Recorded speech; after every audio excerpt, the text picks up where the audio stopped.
Welcome back to Paranormal M. Thanks for being here tonight. Before we start, please subscribe to the channel and turn on notifications so you don't miss the next video. Our first story is about a family who started hearing a woman singing through their baby monitor, even though there was no one in the baby's room. It happened more than once, and over time it became something they really couldn't explain. So get comfortable, relax, and I hope you sleep well tonight.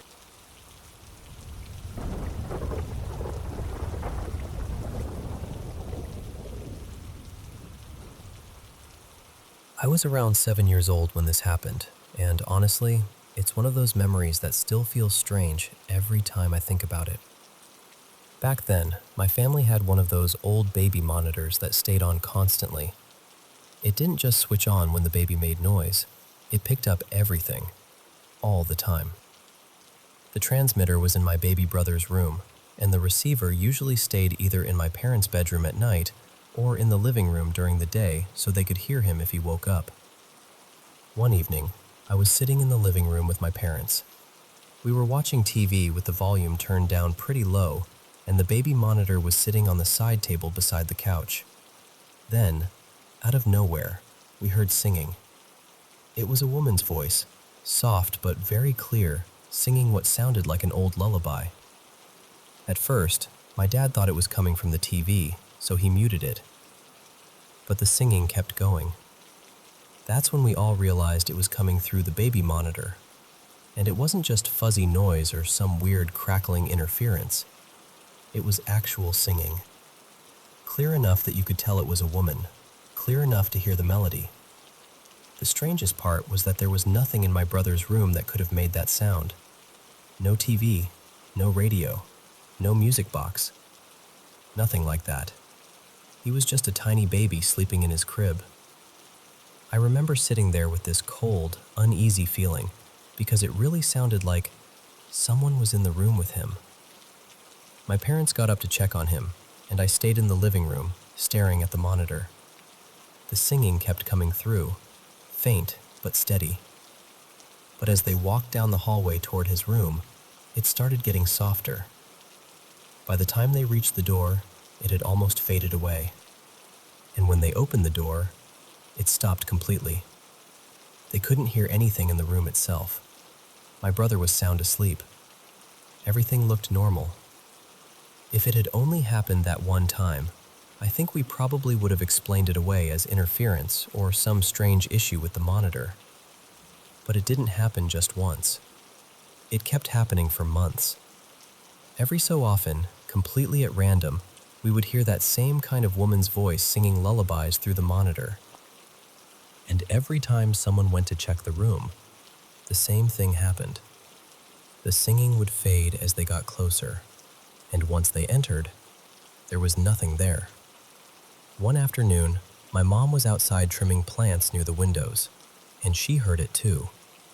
She could hear the lullaby from outside the house, coming through the baby monitor sound near the window. Our house was only one story, and the windows were low enough that she could clearly see there was nobody in the room. Still, when she went inside to check, my brother was asleep and the room was quiet. That house had other strange things happen in it over the years, but this is the one that has always stayed with me the most. I was old enough to understand what I was hearing, and I remember how everyone reacted. It wasn't just my imagination. Even now, I don't really know how to explain it. Maybe it was some kind of interference. Maybe there was a logical reason none of us ever figured out. But deep down, I've always felt like there was something in that house. Something that liked to sing to the baby when no one else was there. Has anyone else ever had a baby monitor pick up voices, music, or singing when the room was completely empty?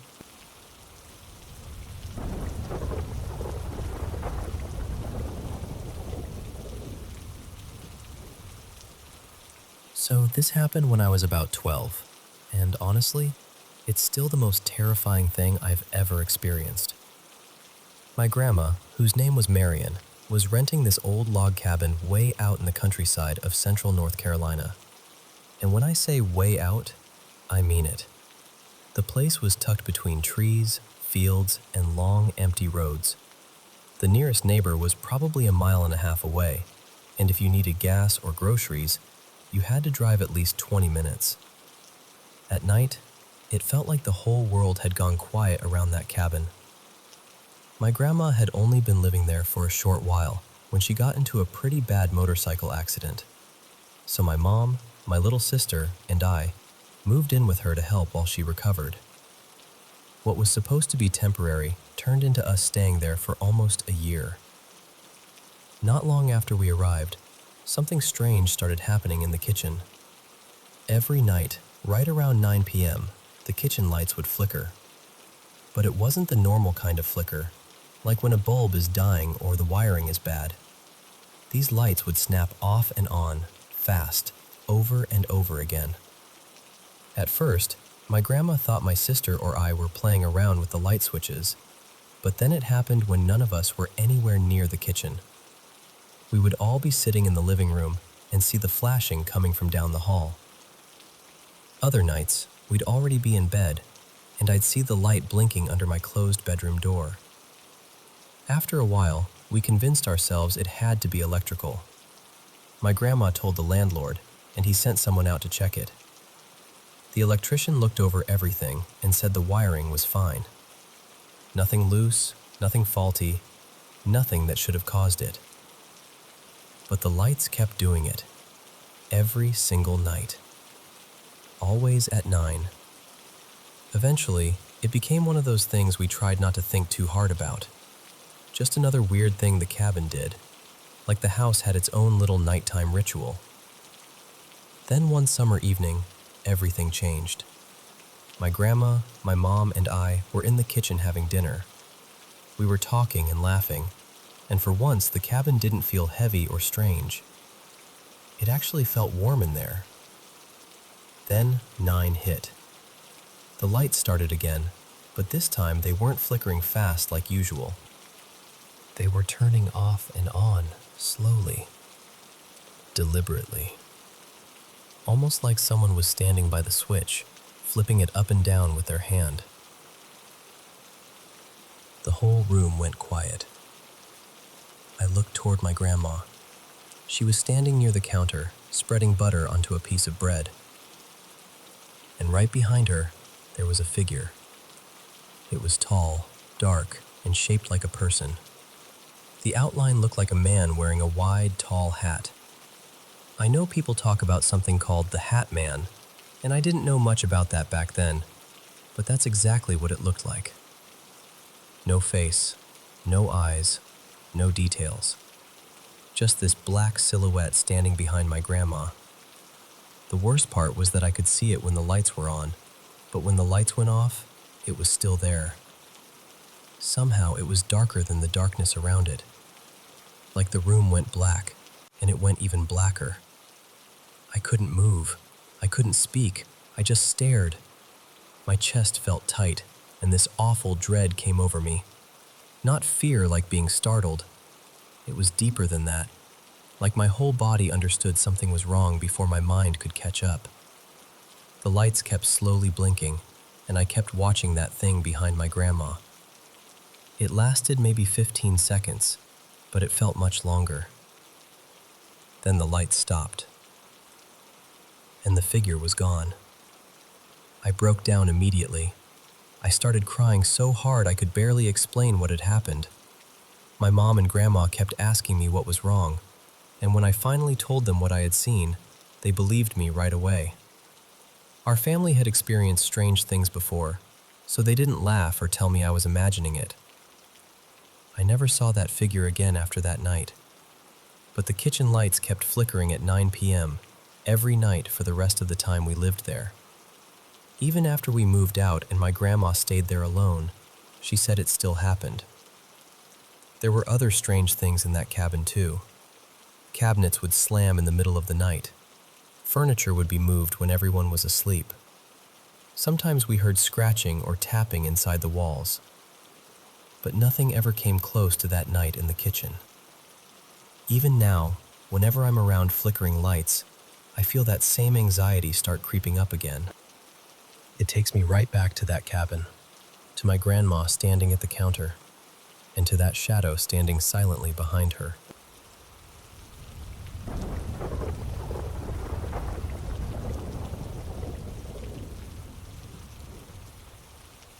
Okay, so this happened a few summers back, and I still think about it every now and then. I've told friends and family about it before, but I wanted to share it because I honestly wonder if anyone else has ever seen something like this. So, maybe 3 or 4 years ago, near the end of summer, my friend Caleb and I drove way up into northern Michigan to do some night fishing on this remote little river.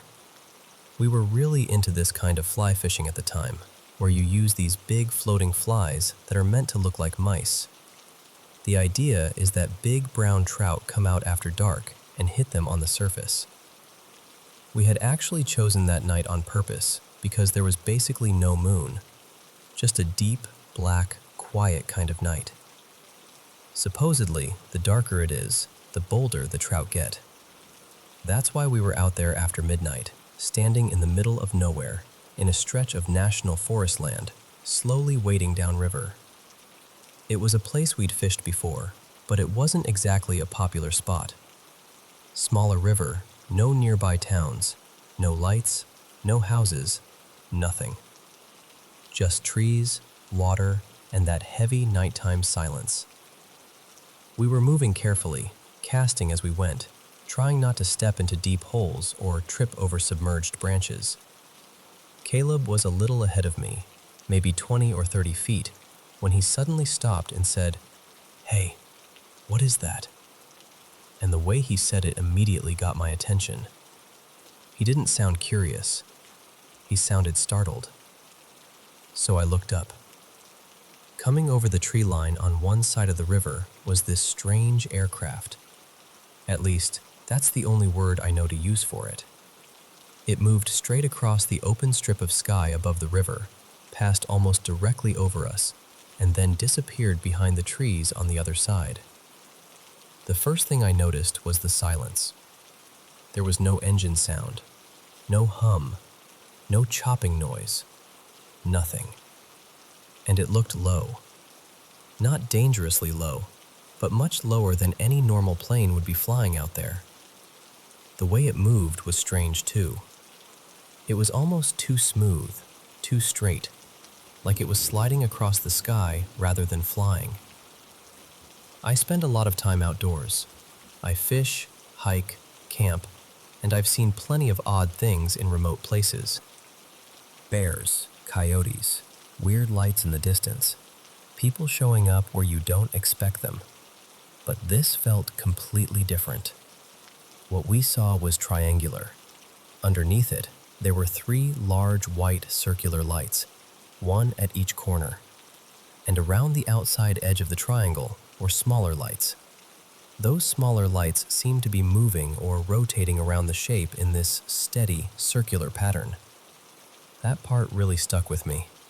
I couldn't think of any reason an aircraft would have lights like that, arranged that way, moving like that. It almost felt too close to what people imagine when they picture a classic UFO, which honestly made it even stranger. And just to be clear, neither of us had been drinking or anything like that. We were completely sober. We were there to fish, and until that moment, all our attention had been on the river. After it passed, we just stood there for a bit, trying to make sense of it. Then we talked about it for a while as we kept fishing, going over what we'd both seen. It was one of those moments where your brain keeps searching for a normal explanation, but nothing really fits. Eventually, life moved on, and we sort of stopped bringing it up all the time. But every so often, one of us will mention that night again.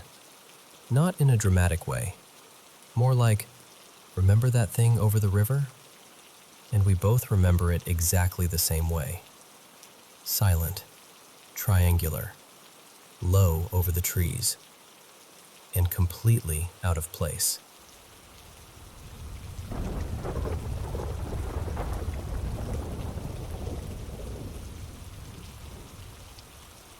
We moved into this apartment a little over 2 years ago, and at first, honestly, everything felt completely normal. comfortable even. It was just our place. Nothing strange, nothing heavy. Then one night, we started hearing this tapping. At first, I tried to brush it off. I work in construction, so I figured maybe I could find the source. Pipes, settling, loose vents, something in the walls. I checked what I could, probably more thoroughly than most people would, and I found absolutely nothing. So we called maintenance. They came out, looked around, and they didn't find anything either. They told us it was probably squirrels or rats, something like that. Then the apartment sent pest control, and the guy treated the place, but even he said he didn't see any signs of anything living in there. And for a while, the tapping stopped. Maybe a month went by. Then it came back. That was when it started feeling different. It wasn't consistent. I couldn't recreate it. I couldn't figure out what made it happen.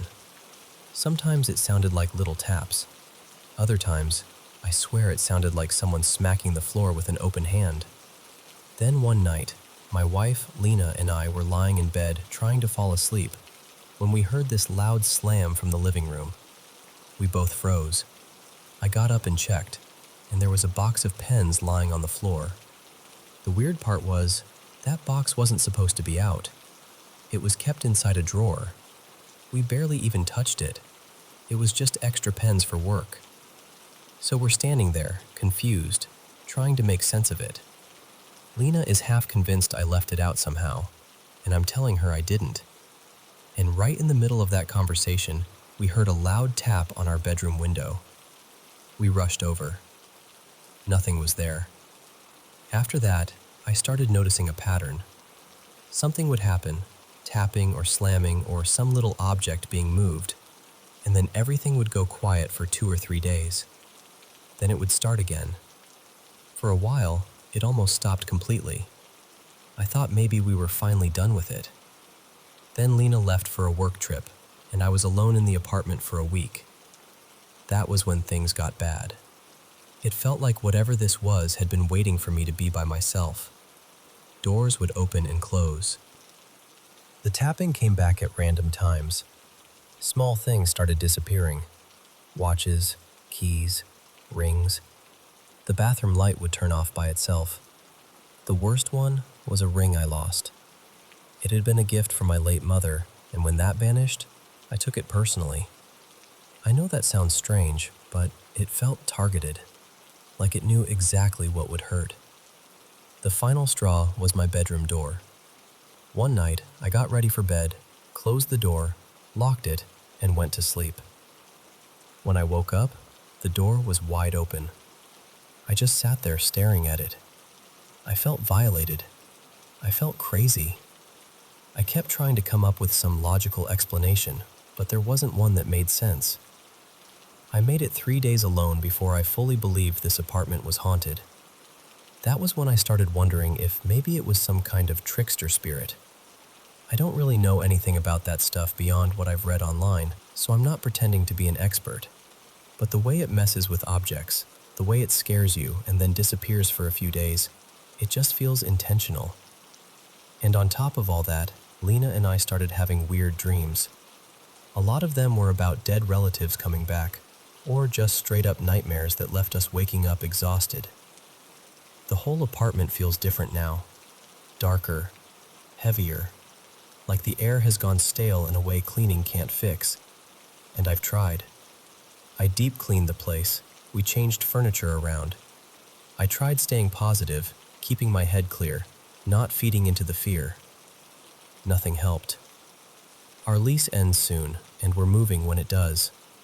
But I'm scared it might be attached to me somehow, especially because of how intense everything got when Lena was gone.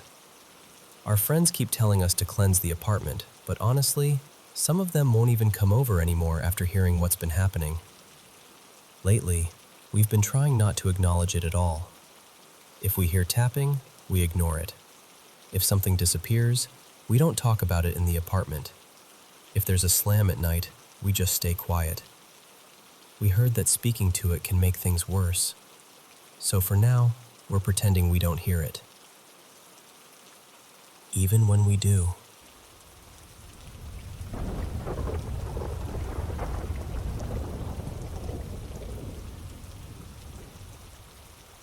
I've had a handful of experiences in my life that I honestly still don't know how to explain. I've seen spirits a few times, clear as day. Not just a shadow in the corner or something I could easily brush off. I mean moments where I truly felt like I was seeing something, or someone, that wasn't part of the ordinary world. And when I was a child, I had what felt like an out-of-body experience. I remember seeing my own body below me, and above me there was this man sitting on what looked like a golden throne. He was smiling down at me, and he honestly reminded me of Jesus. I grew up religious, so of course I knew who Jesus was. I'm not religious anymore, but I still have respect for him. I've come to think of him more as someone who is deeply spiritually connected, and then different religions and spiritual traditions built their own stories and meanings around him. But at the time, I was terrified. I didn't feel peaceful or ready. I panicked and begged to be put back into my body, so I never actually went toward him or met him properly. I know some people might say it was just a dream, and honestly, sometimes I wonder that too. But it didn't feel like a dream. I remember feeling awake, alert, present. It had this sharpness to it that dreams usually don't have. Anyone who has had something similar will probably understand what I mean.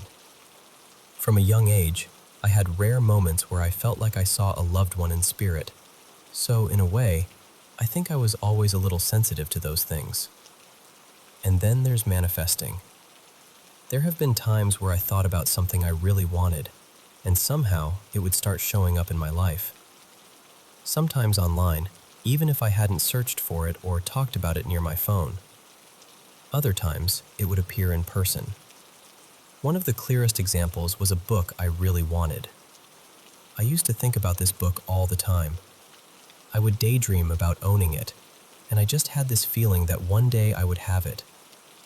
I planned to buy it eventually, but the problem was that I really couldn't afford it at the time.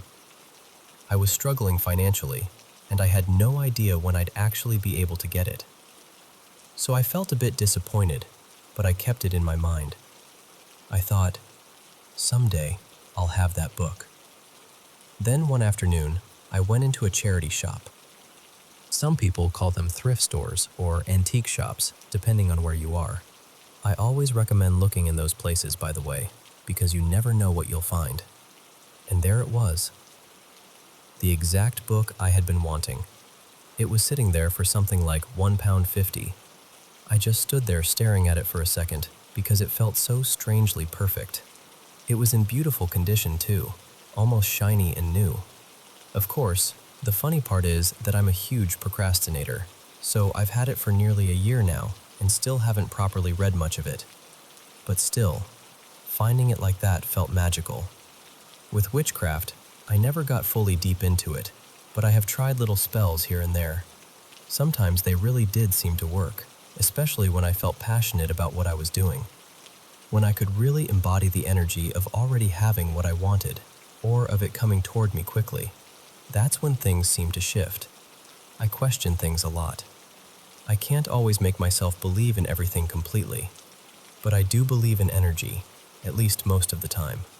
I think there's something real about the way we connect to things, call things in, and move through the world with intention. Sometimes I doubt myself, of course. I can be cynical, and I'll start questioning whether energy, chakras, or any of it is real. But overall, I do believe there could be truth in it. I'd really love to hear other people's stories. What got you into spirituality or witchcraft? What made you fully believe, or at least realize that spell work might actually work? Or even just any spiritual experience that changed the way you see things? For me, I think I naturally became spiritual in my early teens, around 14. That was when I started letting go of the religion I was raised with. I still respect it, but I wanted to form my own beliefs from my own experiences, from what I learned, and from what actually felt true to me. I want to feel magical again. That feeling is so lovely, when you remember that maybe there really is more to life than what we can see. But the world can get heavy, and sometimes I forget. Sometimes I lose belief, or hope, or that sense of wonder. I want to feel more connected again. I want to feel like I can manifest, work with energy, and trust those little signs from life. That's why I love hearing other people's experiences. Sometimes I even search things like, what made you believe in witchcraft? Just so I can read real stories from people who have felt it too.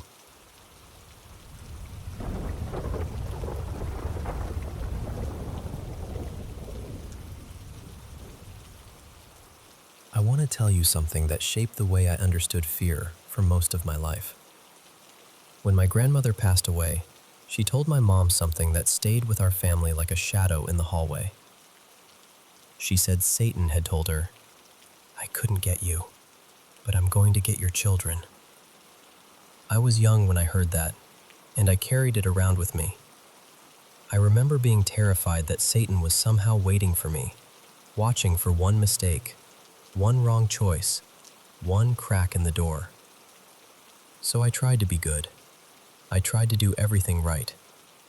And honestly, growing up, strange things happened in our family all the time. Things we could not explain. Things that felt heavy and wrong. We had our house blessed more than once, and for a long time I thought that was normal. I thought every family had stories like that, until I married my husband Mason, and he told me he had never experienced anything even close to paranormal until he met me. We were raised in a very strict LDS home. We read scriptures every night. When I was old enough, I went to do baptisms for the dead. I believed I was doing everything I possibly could to stay protected, to keep evil away, to be the kind of person bad spirits could not touch. But then one day, my sister said something that changed the way I looked at everything. She told me that every time she read her scriptures, she would get sleep paralysis. She said she saw terrifying things, and sometimes it felt like a man was pushing down on her chest. But when she did not read her scriptures, it did not happen. I did not know what to say to her, because honestly, I understood. I would not want to read them either. When we told my mom, she said, "The closer you are to God, the harder Satan attacks you." And I know she meant it as an explanation, maybe even comfort, but to me, it was horrifying. It made me feel like doing the right thing did not make me safer. It made me feel like it made me a bigger target. There were so many experiences after that. Seeing things, hearing things, rooms being torn apart, feelings in the house that made the air seem too thick to breathe. But the most haunted experience I ever had happened at my grandparents' house. They were extremely devout, the kind of people I thought evil could never get near. I was sleeping upstairs when I woke up to the sound of someone running around my room. Not walking, running. It was the middle of the night, and it went on for what felt like forever. I lay there frozen, trying to convince myself I was imagining it. But I knew what I was hearing. When I finally got enough courage, I bolted out of the room and ran to my parents. I grabbed my mom's phone because I wanted to play hymns, anything that might make it stop. But what disturbed me most was that it happened there, in my grandparents' house. I had always believed their faith made that place untouchable. So instead of thinking maybe the belief system itself was making me afraid, I thought, it must be me. I must be the unclean thing in the house. I must have brought this with me. That thought stayed with me for years. Another time, my dad and I went to stay at my grandparents' condo. We arrived late at night, and the back door was wide open, which made no sense because nobody had been there for weeks. We checked the rooms, trying to stay calm. When we got to the bathroom, my dad and I looked into the mirror at the same time. In the reflection, half of his face looked like it had dropped. It looked melted, distorted, completely wrong. I ran to my room and locked the door. He came after me and said, "It's okay. I saw it too. We just need to bless the house." And that was our normal. Something terrifying would happen, and the answer was always a blessing, a prayer, a hymn, more righteousness, more obedience. When I married Mason in the temple, he started having experiences too. We saw the shadow of something that looked like a horned head more than once. One time he thought I was crawling around the room to scare him. He even saw what he thought was me crawling in the hallway, only to find out I was actually in the bath. Another night, we were at his parents' house and heard footsteps and jumping on the roof, clear as day. Mason and his dad went outside to check, but there was nothing there. The next day, I told my parents about it, and they said the exact same thing had happened to them that night. They had heard someone walking and jumping so clearly that they checked the attic. When I became pregnant with my first daughter, everything felt worse. I became extremely sensitive to anything scary. Even if I accidentally saw a creepy video while scrolling on my phone, I would either have a nightmare or something frightening would happen that night. One night, I had the most horrifying experience of my life. Usually, when I dream, I know I am dreaming. If something scary starts happening, I know I can go to sleep inside the dream and wake myself up. That night, I dreamed there was something terrible in my room. So I did what I always did. I tried to go to sleep in the dream. But instead of waking up in real life, I woke up in my old house, sitting beside my sister. She pointed to the end of her bed, and there was a dark figure sitting there. I panicked and tried to sleep again. Then I woke up in my grandparents' condo, with dark figures standing in the corners. Again and again, I kept waking up in different rooms I had lived in, different houses from my past, and every single one had those figures waiting for me. It felt endless. I did not know what reality I was trying to get back to. I genuinely thought I was trapped somewhere. Maybe hell. Maybe something worse than I had words for. When I finally woke up beside Mason, I was screaming and sobbing. I have never cried like that in my life. Afterward, I was terrified to fall asleep. I slept in my garments because I believed they were protecting me, and I was scared to ever sleep without them. Growing up LDS, I had always been taught that Satan works hardest on the people closest to God. I was taught that if you are not following the church, he leaves you alone because he already has you where he wants you. But here's the strange thing. Since Mason and I left the church completely, we have barely had any scary experiences.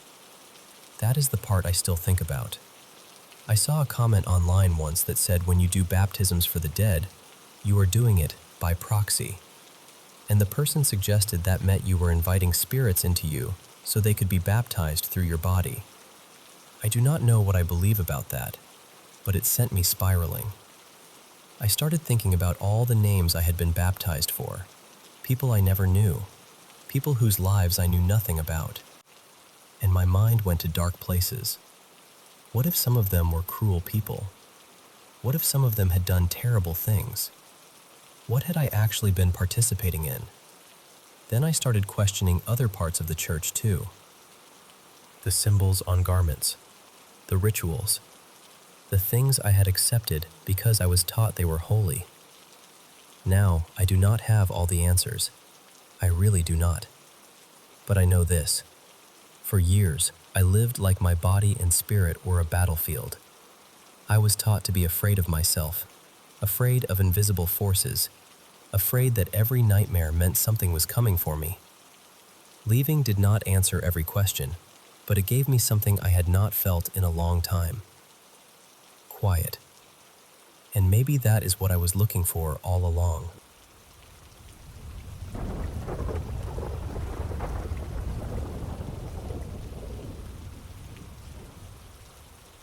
This happened a couple of years ago, back when I was staying in a girls' hostel while doing my higher secondary studies. There were a lot of strange things that happened in that hostel, not just to me, but to other girls too. Still, this is the one experience that stayed with me the most. At the time, I was in 11th grade. One evening, my friends and I were sitting inside the dormitory. Our seniors had exams, so the warden had told all of us juniors to stay there and keep quiet so we wouldn't disturb them. At first, we were just laughing, chatting, and making silly jokes, but somehow the conversation slowly turned toward ghosts, spirits, and paranormal experiences. One of my friends, Mira, really believed in those things. She had seen and experienced things before, and she started telling us about them. I was listening, but honestly, I never really believed in ghost stories that much. I even remember saying, very casually, that I wished I could experience something like that too, just once, because nothing like that had ever happened to me.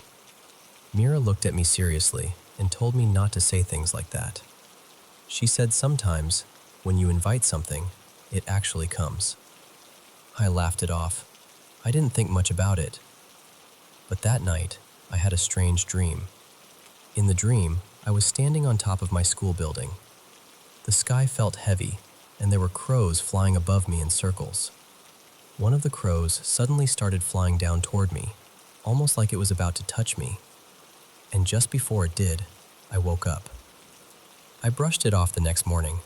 I told myself it was just a weird dream because of the stories we had been talking about. Then I went on with my day like usual. But later, one of my close friends got sick and had to go home. Normally, because we slept in a dormitory, she and I would push our beds together and sleep side by side. I always felt safer that way. Since she wasn't there that night, one of my seniors offered to sleep beside me. I agreed. She was a very prayerful person, and people often said she was spiritually sensitive. A priest had once even told her she had a special gift. That night, I had the same dream again. I was back on top of the school building. The crows were flying above me. But this time, my arms were stretched out toward them. Then one crow came rushing down. The moment it touched me, I felt goosebumps spread all over my body. I woke up, but I couldn't move. I was sweating. My heart was beating so hard. I looked to my side, and my senior was still asleep beside me. Then I moved my eyes and looked straight ahead. There was someone standing there. A very tall, shadow-like figure. He was almost as tall as the ceiling. I couldn't see his face at all. His whole body looked dark, almost black, and he had long nails. His head was tilted slightly to one side, and he was staring directly at me. I was terrified. I tried so hard to move. I kept struggling until finally, I jolted awake properly. When I looked around, no one was there. There wasn't a clock nearby, so I didn't know what time it was. I just prayed quietly. But the moment I lay back down, my senior suddenly jolted awake too. She looked confused and frightened. I asked her what happened. Still half asleep, she told me she had heard footsteps behind her. Our dormitory had 2 sections, separated by a short wall, and she said the footsteps were coming from that side. Then she turned to me and asked, "You had a bad dream, didn't you?" I was shocked. I nodded and said yes. After that, we prayed together and somehow managed to sleep again.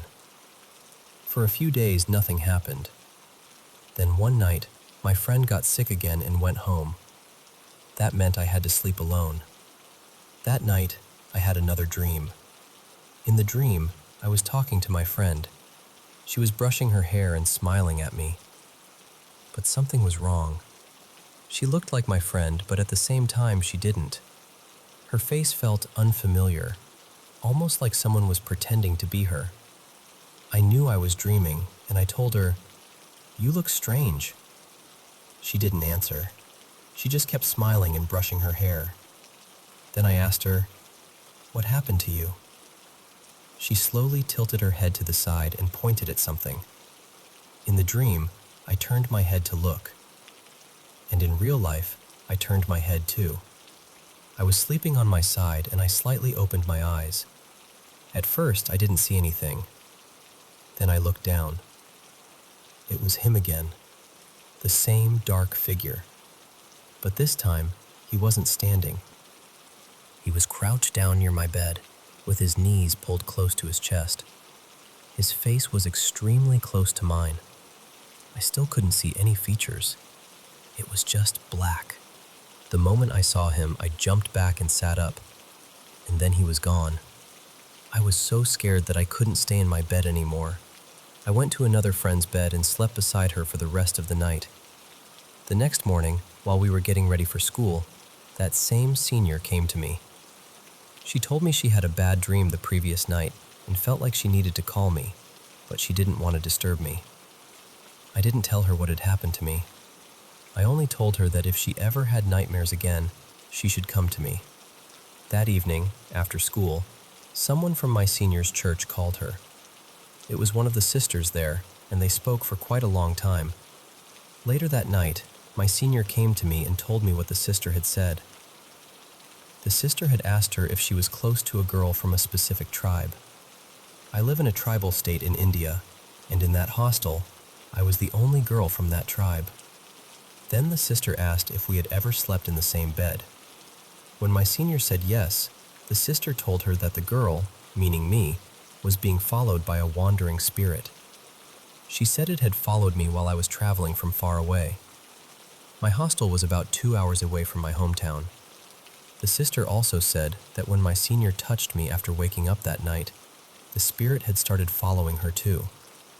She told my senior to be stronger in prayer and to pray for me as well. That conversation frightened me more than anything else because nothing like that had ever happened to me before. But after that day, I never saw that shadow figure again. I eventually left the hostel in my second year, not because of this experience, but because the environment there just wasn't good for me. Even now, I still sometimes dream of crows flying above me, but they never come down anymore.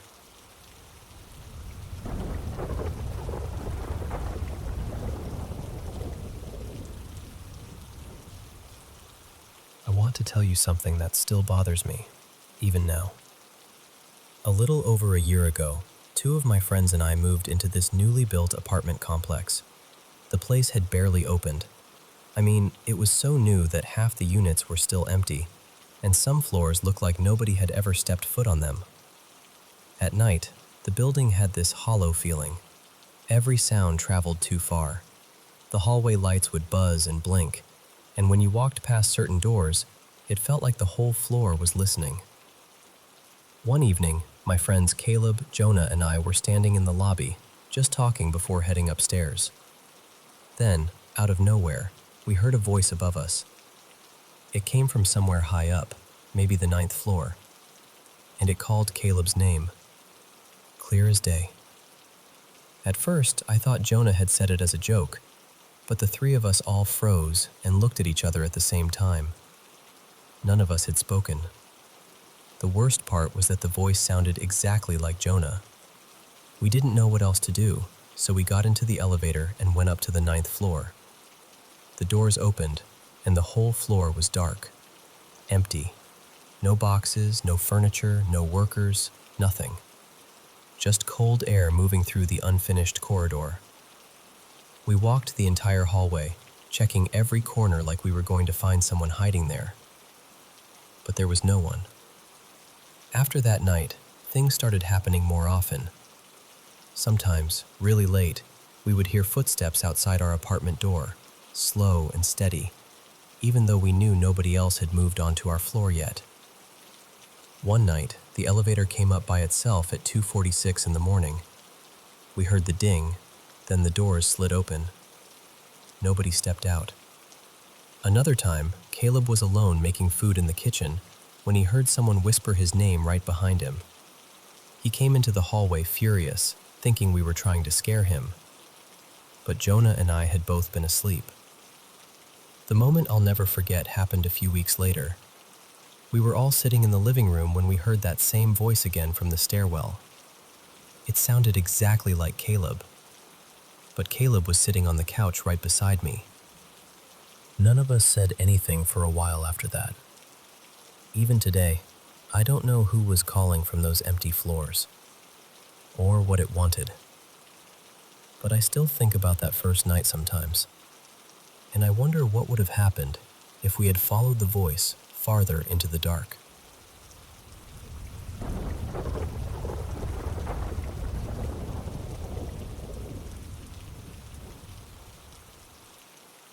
You know, in Kosi Kalan, people still talk about this story softly. Not loudly, not like gossip, more like something they still haven't fully made peace with. And the strange part is, It's not only the older people who speak about it. Even educated men from the village, people who studied in cities, people who used to laugh at these kinds of stories, even they say, something happened there that we cannot explain. At the beginning, nobody believed it. Most people said it was just a family land issue. A sad matter, yes, but nothing beyond that. This was around 11 or 12 years ago. There was a young man named Rajveer. His father had some ancestral land, and his father's 3 brothers wanted control over it. For a long time, there had been tension in the family. Then one night, things became violent. By morning, Rajveer's father was gone. Everyone in the village knew what had really happened. But knowing something and saying it openly are 2 different things, especially in a small place. The police came, papers were written, statements were taken, and then, slowly, the matter became quiet. Rajveer was left alone. People remember him as a calm boy, very focused. He was preparing for government exams, and he did not mix much with others. But after his father's death, something inside him changed. He became more silent than before. When people spoke to him, he answered politely, but his eyes always looked far away, as if his mind was somewhere else. Then one day, he disappeared. For years, nobody had clear news of him. One person said he had seen him near Varanasi. Another said he was in Kolkata. Someone else claimed he had gone toward Gorakhpur, then Assam, then even Nashik. Nobody knew what was true, but people felt he was searching for something. And when he finally came back, he did not feel like the same Rajveer. He looked normal. His face was peaceful, even gentle, but his presence felt heavy. People could not explain it properly. It was not exactly fear. It was more like standing near a deep well at night. Quiet, but unsettling. Then things started happening. The first uncle became sick. At first, everyone thought it was some ordinary illness. Fever, weakness, stress, something like that. But then his condition became strange. At night, he would scream and say that someone was sitting on his chest. He kept saying there was a dark shape in the room, standing silently, watching him. Doctors came, tests were done, medicines were given, but nothing made sense. Day by day, he became weaker. He stopped eating properly. His body dried out, and within a few weeks, he died. Even then, people said, "It happens. Maybe it was illness. Maybe it was guilt. Maybe it was age." But when the second uncle began suffering, people grew quiet. He started saying that something small, almost like a child, was following him. He would turn around again and again, even in the daytime. After sunset, he refused to sit alone. He said his legs were burning, as if he was standing on hot ground. Neighbors tried to stay with him for a few nights, but after that, they stopped. They said the house felt wrong after dark. Then one morning, he was found outside his own home, dead. There were no marks on his body, no sign that anyone had touched him. But his face looked terrified, as if he had seen something at the very last moment. After that, even the practical people in the village started wondering. The third uncle became frightened. He tried to protect himself in every possible way. He called priests. He arranged rituals. He kept holy ash, threads, lamps, everything. For a few days, it seemed like things had settled. But then he began talking about dreams. He said the same dark figure came every night. It did not speak. It did not attack him. It only stood there and watched. And somehow, that was worse. He stopped sleeping. He said something pressed on his chest at night. He struggled to breathe. His mind began to weaken. One night, people heard him shouting and running out of the house. The next morning, he was found dead too. After the third death, people stopped calling it coincidence. They still did not say everything openly. In villages, some words are spoken only carefully. Nobody wanted to say Masan too loudly, but people began saying this was not normal. This was something beyond us. Later, some villagers claimed Rajveer used to go alone to the Yamuna River at night. Not once or twice, but many times. Nobody dared follow him closely. A few people said they saw a small light from far away. Others said they heard sounds in the wind, like chanting, but very faint. Nobody knows the full truth. After all of this, Rajveer's life changed again. He became financially strong, though nobody could say exactly how. He still prepared for exams, but he also started helping people. He gave money to poor families. He helped widows. He arranged marriages for girls whose families could not afford the expenses. People respected him deeply, but they also kept a little distance. Even today, when this story comes up in Kosi Kalan, people do not argue about it the way they used to. The educated ones do not say, impossible. The older ones do not explain too much. They just lower their voices and say that there are some things in this world that logic alone cannot hold. And there is one line people still repeat there. First, we did not believe it. Then we watched it happen.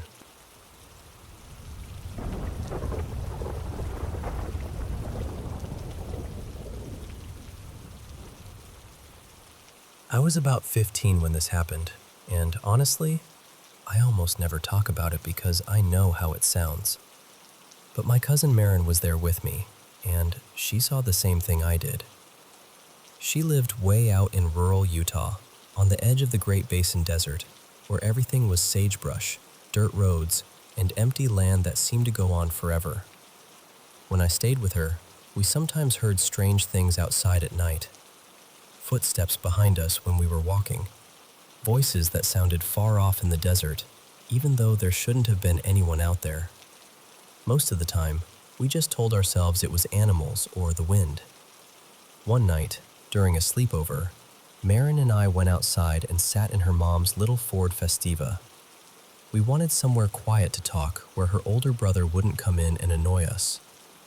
We were sitting there, laughing about something, not scared at all, when something heavy landed on the back of the car. At first, I thought it was her brother jumping on the trunk to scare us, but then we heard it moving. Step by step, it walked across the roof. The metal above us crunched and bent under its weight, slow and deliberate, like whatever it was knew exactly where it wanted to put each foot. It crossed over the roof, came down across the windshield, and moved onto the hood. That was when we saw it. It looked like an enormous black wolf. When it jumped off the front of the car, the whole car lifted and bounced a little as the weight came off. It ran maybe 20 or 30 feet into the sagebrush, and then we realized it wasn't alone. There were more of them, around 7, maybe 8. They were all huge, dark, wolf-like animals, much larger than anything I had ever seen out there. I'd guess they were close to 3 feet at the shoulder and maybe 6 feet long, maybe more. The moon was bright that night, but it was behind them, so their eyes never flashed or reflected. They were just these black shapes moving through the brush. For a few minutes, they ran around each other, circling and chasing like they were playing. But every so often, one of them would stop and look right toward the car, almost like it was checking on us. The part I still remember most is how smoothly they moved. There was barely any bounce when they ran. They just flowed through the sagebrush. Eventually, they all disappeared deeper into the desert. Marin and I sat there frozen for maybe half a minute. Then I looked at her and said, "On 3, we run to the house." She nodded. We counted, threw the doors open, and sprinted the 50 feet back inside, like the dark itself had teeth. Later that night, her mom woke up to leave for work. Like usual, we walked out with her to the car, but when she backed up, we heard this awful dragging sound. The front bumper was barely attached, hanging on by one side. Marin and I looked at each other immediately, because we both knew when it must have happened. We didn't say anything. How could we? Her mom would have thought we had lost our minds. I still don't know what those animals were. I've spent most of my life around the Great Basin Desert, and I have never seen anything like them before or since. So I guess I'm asking, has anyone else out in Nevada, Utah, or anywhere in the Great Basin ever seen animals like that?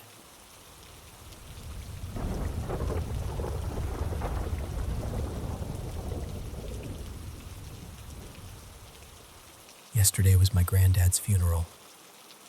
I've always been kind of fascinated by the thought of spirits being present at their own funerals, quietly watching everyone gather, listening to the stories, feeling all the love in the room. That wasn't really the main thing on my mind at first, but it stayed somewhere in the background.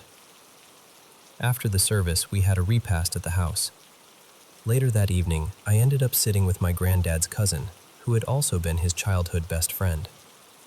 We drank whiskey together while he told me stories about my granddad, stories from when they were younger, stories I had never heard before.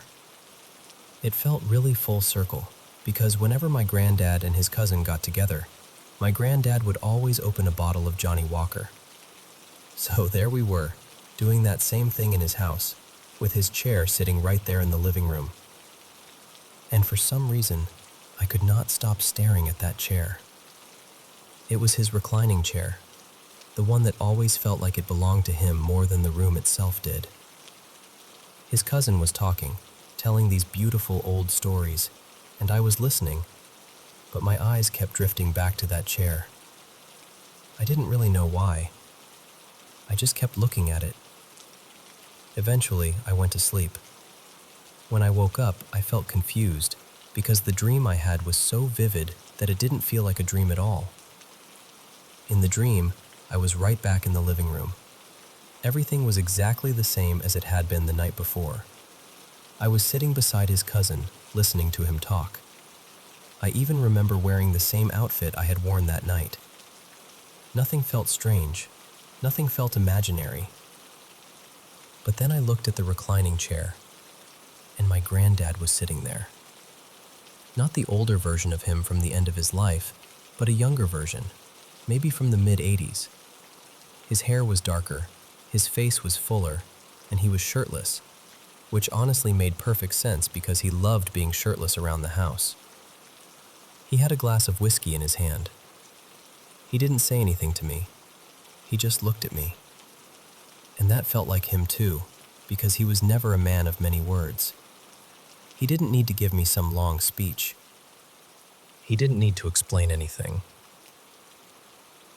He just sat there, looking at me, while I looked back at him. We held eye contact for what felt like the whole dream. His cousin kept talking beside me, but all I could really feel was this calmness. This deep sense of ease came over me, like my heart had been holding its breath and finally let it out. When I woke up, I felt fuzzy, not in a normal waking up from a dream kind of way. It felt like I had been somewhere. It felt like I had experienced something, not imagined it. And then I thought about how, in real life, I had been so fixated on that chair for a reason I didn't understand. Now I honestly believe some part of me sensed he was there. I think I knew before I knew. Later that day, I went to see him again because he was scheduled to be cremated. At his viewing, I told him about the dream. I thanked him for finally coming to visit me, and I told him he could come back any time. It was bittersweet because before he passed, I told him that I knew he would always be with me. I told him to make himself known to me whenever he could. For context, my granddad and I had a really deep bond. I was his first granddaughter, and he was more than just my grandfather. He was a father figure to me. Losing him has left a space in my heart that I know will always be there. But at the same time, I've been trying to embrace the spiritual connection between us. That dream reminded me that love does not just disappear when someone's body is gone. Some bonds reach past the physical. I had been waiting for a visit from him since he passed. I even joked that he probably needed a little time to settle in before he started making his rounds. But to actually feel him there, to see him in that chair with his whiskey, just being himself, is something I will never forget. I love you, Granddad. Rest easy.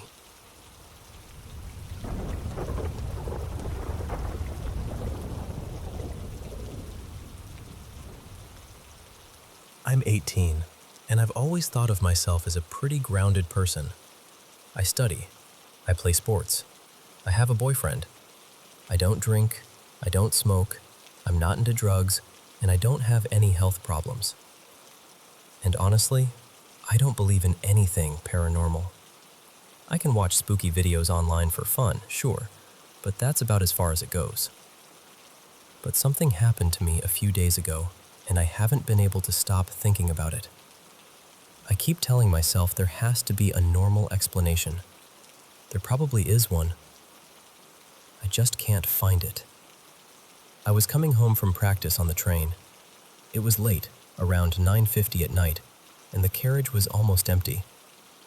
Everything was quiet in that way public transport gets when there are only a few people scattered around. Nobody really looking at anyone else. At one point, between two stations, two girls who looked about 15 walked over to one of those 4-seat sections, the kind where two people can sit facing two others. Before they sat down, while they were still standing, I saw something that immediately caught my eye. On both of their left shoulders, in exactly the same place, there were red marks. Not flat marks either. They looked raised, almost like scratches or irritated scars. And they weren't just similar, they looked identical. Same shoulder, same area, same shape. It was strange enough that I looked down at my phone and messaged my boyfriend, Marcus, because we were already texting. I wrote something like, "I just saw two girls with scars in the exact same spot.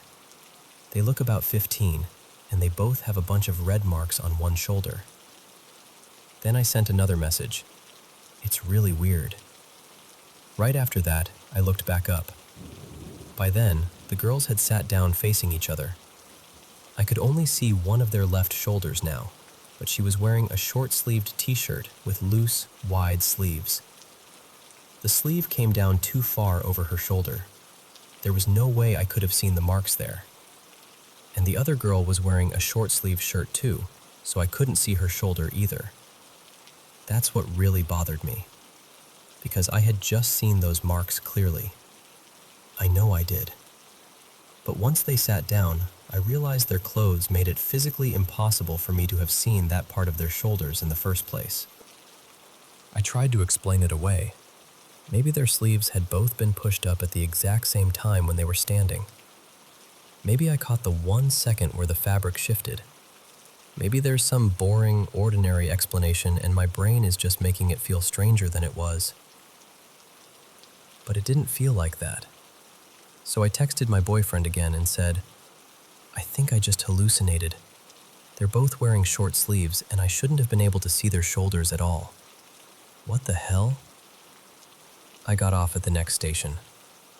The whole thing happened between two stops, so it's not like I looked down, someone else sat there, and I mixed people up. It was the same two girls. I know the rational answer is probably that I imagined it, or misread what I saw, or my brain filled in details that weren't really there. My boyfriend and I talked about it afterward, and we agreed that must be it. But the truth is, deep down, I'm still completely certain about what I saw.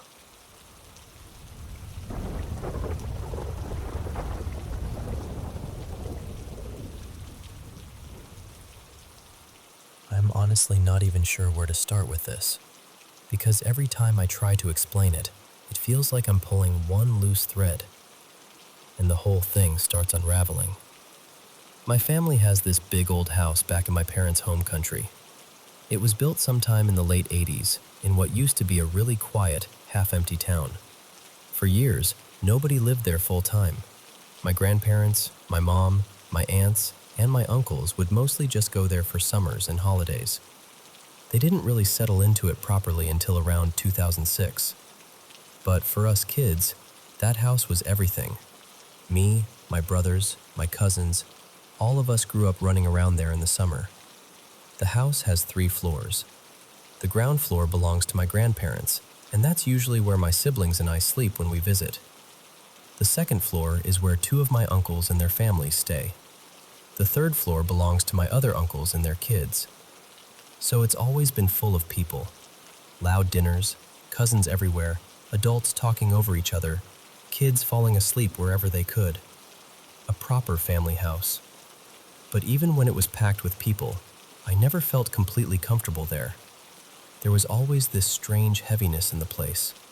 Not all the time, not in a dramatic way, but enough that I noticed it. The backyard felt wrong. The front yard felt wrong. Even some corners inside the house felt like they were holding their breath. When I was younger, maybe around 10 or 11, I used to sleep sometimes in my uncle's apartment upstairs. I'll call him Mark. Whenever there was a party or too many people downstairs, I'd end up sleeping at Uncle Mark's place. And every time I slept there, I would have the same dream. There was this teenage girl sitting on the kitchen counter. She would just sit there, swinging her legs slightly, singing under her breath while staring straight at me. Not smiling, not moving toward me, just singing and watching. I had that dream over and over again for a few years. It got to the point where I hated sleeping upstairs because I already knew what was coming. For a long time, though, nothing really happened while I was awake. I felt things, but I didn't see or hear anything serious. That changed in the summer of 2024. One night, around 2 in the morning, I was sitting alone in the living room on the ground floor. Everyone else was asleep. The living room windows faced the backyard, and outside it was completely dark. No lights, no moonlight, nothing. Then I heard footsteps. Clear footsteps. Not an animal, not leaves. Human footsteps. They were walking back and forth in the backyard, slowly, like someone was pacing. And the thing is, there is no easy way into that yard. The house is gated from the front, and the gate is so loud you can't open it without everyone hearing. The backyard faces our neighbor's house, but there's a high fence and trees between us. Nobody could just climb in quietly. I sat there frozen, listening to it. Footsteps going one way, then back again, then again. I kept telling myself there had to be an explanation, but there really wasn't one. That same summer, another strange thing happened. It was around 4 in the morning, and I was lying on the couch, still awake, reading on my phone. My grandparents suddenly came out of their bedroom looking terrified. My grandmother asked me, "Did you knock on our door?" I told her no. She asked again, and I said, "No, I've been right here the whole time." Then my grandfather said they had both heard 3 clear knocks on their bedroom door. Not a tap, not a creak. 3 knocks. Later that day, I told them about the footsteps in the backyard, and I could tell it really unsettled them. Then the summer ended, and I tried not to think about it too much. But when I came back in the summer of 2025, something felt different the moment I walked into the house. I don't know how to explain it except to say my whole body reacted before my mind did. I felt dread. Heavy, physical dread. And that scared me, because this was my childhood home. I had felt uneasy there before, but never like that. That summer, I heard the footsteps again. Same backyard, same pacing, same impossible feeling. And what made it worse was that my grandfather admitted he had started hearing them too. He told me that sometimes, late at night, he would hear someone walking outside, so he'd turn on the backyard lights and go check. Every time, there was nothing there. No person, no animal, no sign of anything, just the empty yard. What's strange is that there are usually more than 20 people in that house during the summer, and yet it only seems to happen to me and my grandparents. Nobody else hears it. Nobody else notices anything. Around that time, my grandparents also told me something small, but really weird. They had bought a jar of honey and put it in one of the kitchen cabinets on the ground floor. The next day, it was gone. Not moved. Gone. Nobody had touched it. My uncles barely come down to the ground floor kitchen, and everyone denied seeing it. It was such a simple thing, but the way it disappeared made the house feel even stranger, like things could just slip out of reality there. Then, during the last few nights before I left that summer, my cousins and I decided to have a sleepover in the guest room on the ground floor. We stayed up talking until around 3 in the morning, and eventually everyone fell asleep. I stayed awake a little longer because I couldn't find my charger. I was standing near the bed with my back to the window when I heard this sound behind me. A snarl.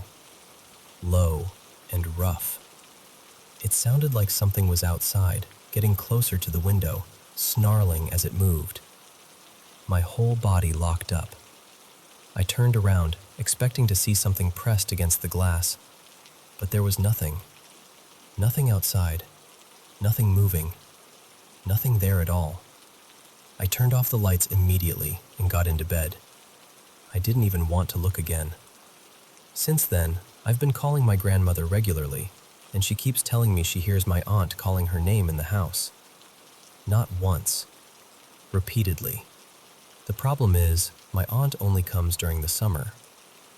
She wasn't there.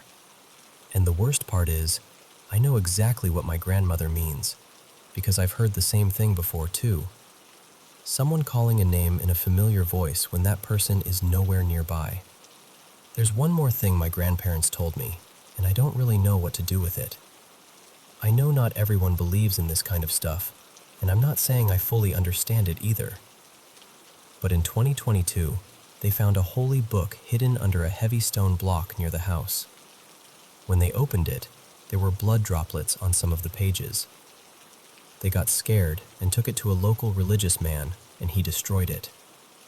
I don't know if that has anything to do with what's been happening. I just know that this house, the house I grew up in, doesn't feel like only our family is living there anymore.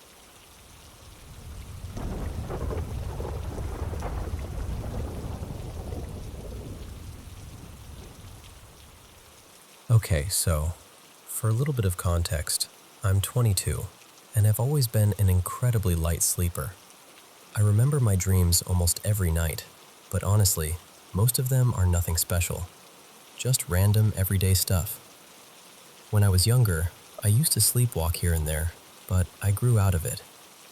These days, the most I'll usually do is mumble something ridiculous in my sleep. My boyfriend, Mason, is the complete opposite. He sleeps like a rock, and he almost never remembers his dreams. So last night, we were curled up in bed together, and I was right on the edge of falling asleep when he suddenly jerked so hard it startled me. Then he said, still sounding half asleep, "I think something just tried to take me." I thought maybe he'd had a bad dream, so I rubbed his shoulder and played with his hair a little, because that usually helps him settle back down. But instead, he started waking up more, and he explained what happened. He said, "Something asked me if I wanted $12,000 for it. I told them I wasn't interested unless they could give me the money right then. And they said, 'I don't have it right now.' So I tried to walk away, but they showed up in front of me again and asked, 'What if I give you $6,000 right now? Would you take it?' I didn't answer. I just forced myself awake. And I remember telling him that was really strange, but hopefully just a one-time nightmare. We both believe there are things out there that people don't fully understand, and we've had a few odd experiences before, but we absolutely do not mess around with anything that feels like an invitation. At the same time, dreams can just be bizarre. Not every creepy dream means something is trying to barter for your soul in the dark. But then this morning, I woke up first and started getting ready for work. A little while later, Mason woke up and said, "I kept having different versions of that dream all night. I kept waking up, but it wouldn't leave me alone." And then he told me something that genuinely scared me. He said that at one point, after waking up again, he started saying a prayer. Apparently, I had been cuddling him. Then I rolled away, which made him feel a little sad. But then, according to him, I suddenly sat straight up grabbed him, and shook him until he was fully awake. And for several minutes, I kept asking him, "Do you want it? Do you want it?" Over and over. He said he was terrified and kept saying, "No, no, leave me alone, I don't want it." Eventually, I just lay back down and seemed to fall asleep like nothing had happened. I don't remember any of that, not a second of it. And I want to be very clear, I would never joke about something like that, ever. That is not my sense of humor. I would never pretend to be part of something that scared him like that. So now, we're both completely rattled. Part of me is trying to be rational and say, okay, maybe I was half asleep and talking nonsense. Maybe he was stuck in a nightmare loop. Maybe this is something to bring up with a doctor if it happens again. And the other part of me is wondering whether we need to talk to someone spiritual, because the whole thing felt wrong in a way I can't really explain. We haven't been under unusual stress lately. Actually, things have been going really well. There aren't any new medications involved either. He has been on SSRIs for about a year, but he's very consistent about taking them. And I know weird dreams are more common with missed doses or withdrawals. Still, I'm shaken. Before I left for work, I burned some protective incense, mostly because it made me feel like I was doing something. I just keep thinking about him saying that I sat up and kept asking, "Do you want it?" I don't know what to make of it. I'm trying not to spiral, but I'm honestly worried.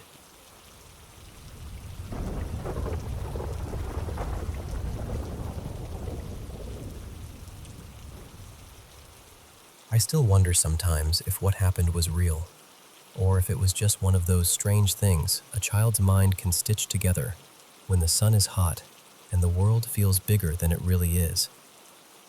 Back then, I had a best friend named Lena. We had known each other since we were very small. I don't remember every little thing from my childhood, but I remember her being there. She was part of the scenery of my life, almost like the old trees near our road, or the sound of people calling from house to house in the afternoon. But you know how childhood friendships can be. You grow older, things stretch out, and suddenly the person you once spent every day with becomes someone you only talk to once in a while. That happened to us eventually. But before all that, when we were still close, there was one afternoon I never really forgot. I think we were around 9 or 10. I'm not completely sure, but we were still young enough to spend entire days inventing games out of almost nothing. Our houses were not close to each other, so whenever I visited her, we made the most of it.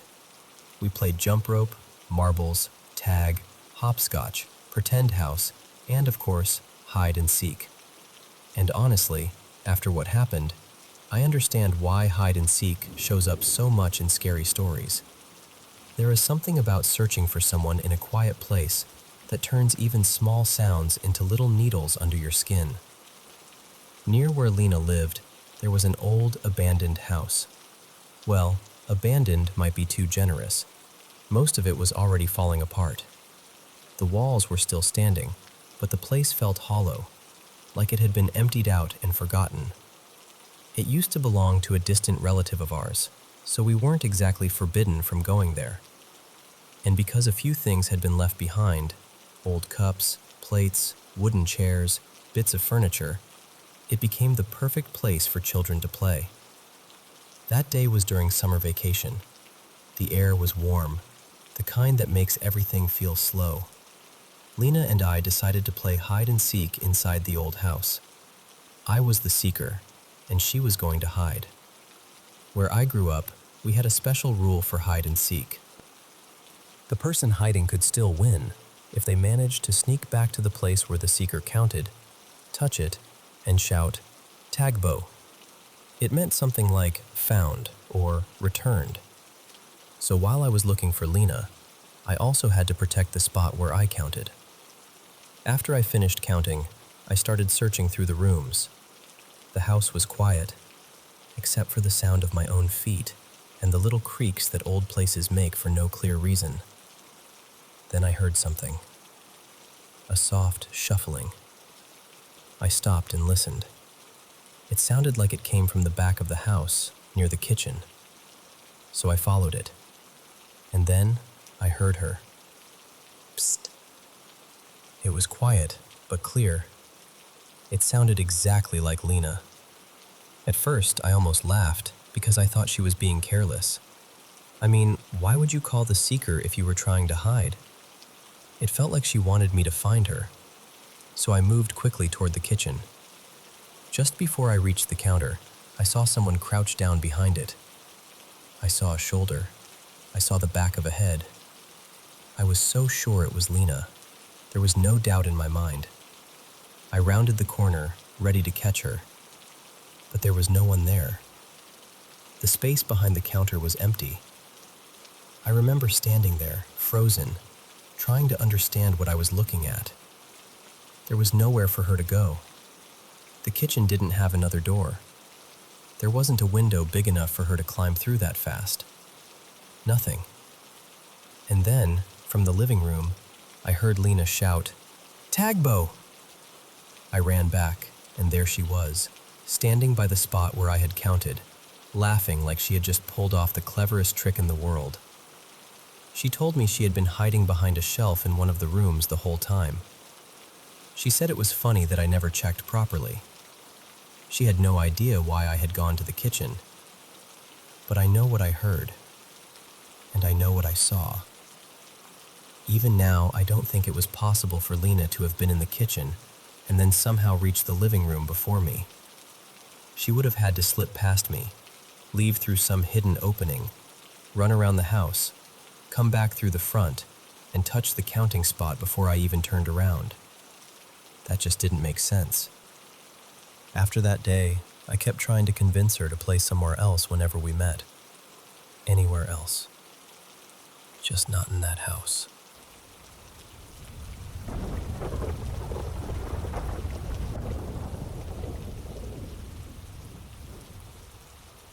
I don't know how far a person can go just to convince themselves they didn't see something. I mean, really see something.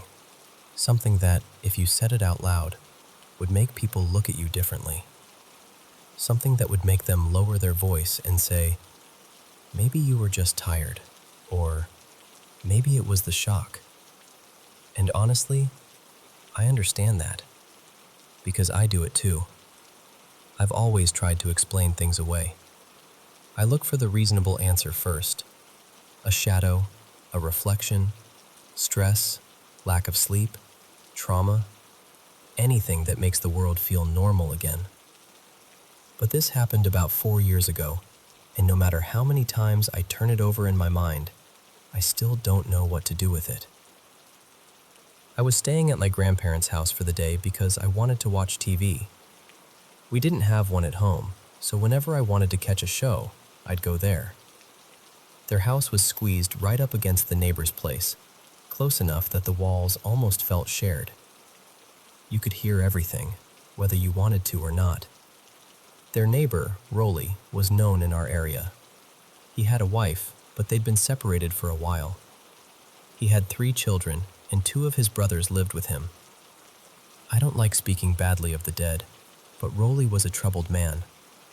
He drank too much, gambled, and people whispered about other things too. He wasn't gentle with his life, and from what I saw, he wasn't gentle with his family either. He and one of his brothers fought a lot. Loud fights. The kind where everyone nearby pretends not to listen, even though the whole street can hear every word. That afternoon, they started arguing again. At first, it sounded like the usual shouting. Angry voices, chairs scraping, someone cursing. Then suddenly, there was this sharp yell. And then it stopped. The silence after it felt wrong. A few seconds later, someone outside screamed for help. It wasn't Rolly. It was another neighbor who had come to check what was happening. He kept shouting, "Call an ambulance! Somebody call an ambulance!" My grandparents and I rushed outside. A few people were already gathered by the doorway, but nobody wanted to step inside. I looked in. Rolly was on the living room floor. There was a terrible cut running from near his shoulder down across his body. There was so much blood, too much blood, spreading across the floor. I saw things I wish I had never seen, things a body is supposed to keep hidden. A few steps away from him stood his older brother, holding a bloody bolo. He was shaking, crying, shouting over and over, "You made me do this! You never listened! You never listened!" I got sick right there. Even now, saying this, I feel it in my throat again. A few days later, during the wake, I tried not to look at Raleigh in the coffin. I've never liked looking at dead people that way. It feels too final, too strange. In our village, we had the usual prayers for 9 nights, and I think it was the 4th night when it happened. I stepped outside because I wanted to go home. The air inside felt heavy, crowded with candles, murmurs, and grief. That was when I saw him. He was standing at the entrance of the narrow alley beside their house. Raleigh. Not pale, not glowing, not like in movies. Just standing there. Still. Looking straight at me. I knew it was him immediately. I had known him since I was small.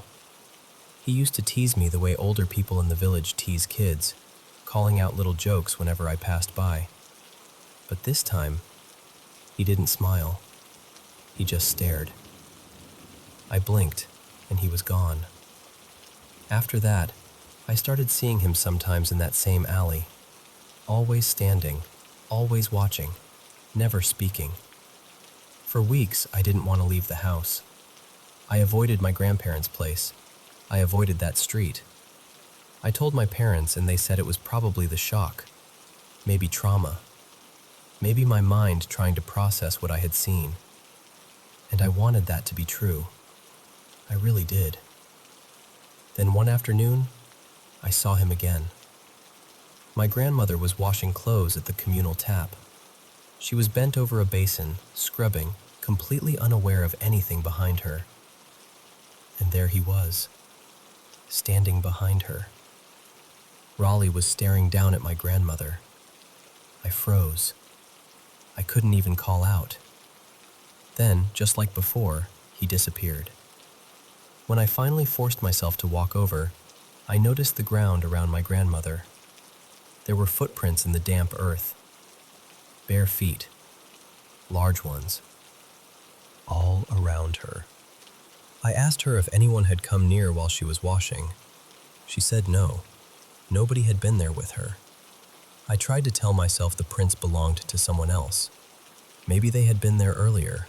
Maybe I just hadn't noticed. Then I looked at my grandmother's feet. She was a small woman, and the marks were much bigger than hers. I still keep trying to forget it.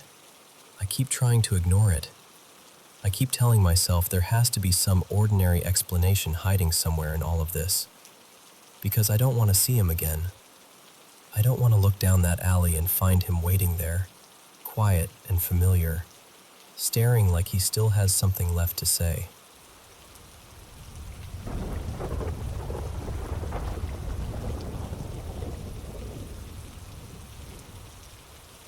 So this year I had this really on and off thing with someone named Maya. At first, it actually felt pretty steady. She told me early on that she wasn't great at communicating, and I tried to be understanding about that. But then something weird started happening. I'd have these dreams where she would tell me exactly what she was thinking or feeling, and later, in real life, she'd either say those same words almost exactly, or say something so close it gave me chills. And it wasn't just once. I kept dreaming about us arguing right before we'd drift apart again. And then I'd dream about us reconnecting right before things picked back up. It got to the point where I started feeling like my sleep knew what was coming before I did.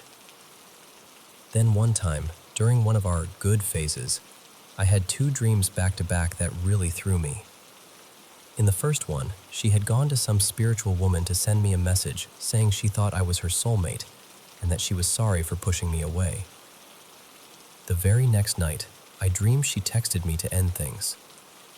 And then, not long after that, she sent me almost the exact same breakup text from the dream. That hurt, so I pulled away. I stayed away from her. But after that, everything started feeling unexplainable. I'd be out somewhere minding my business, and the moment I got close enough to overhear someone talking, I'd hear her name. Not once in a while, often enough that it stopped feeling random.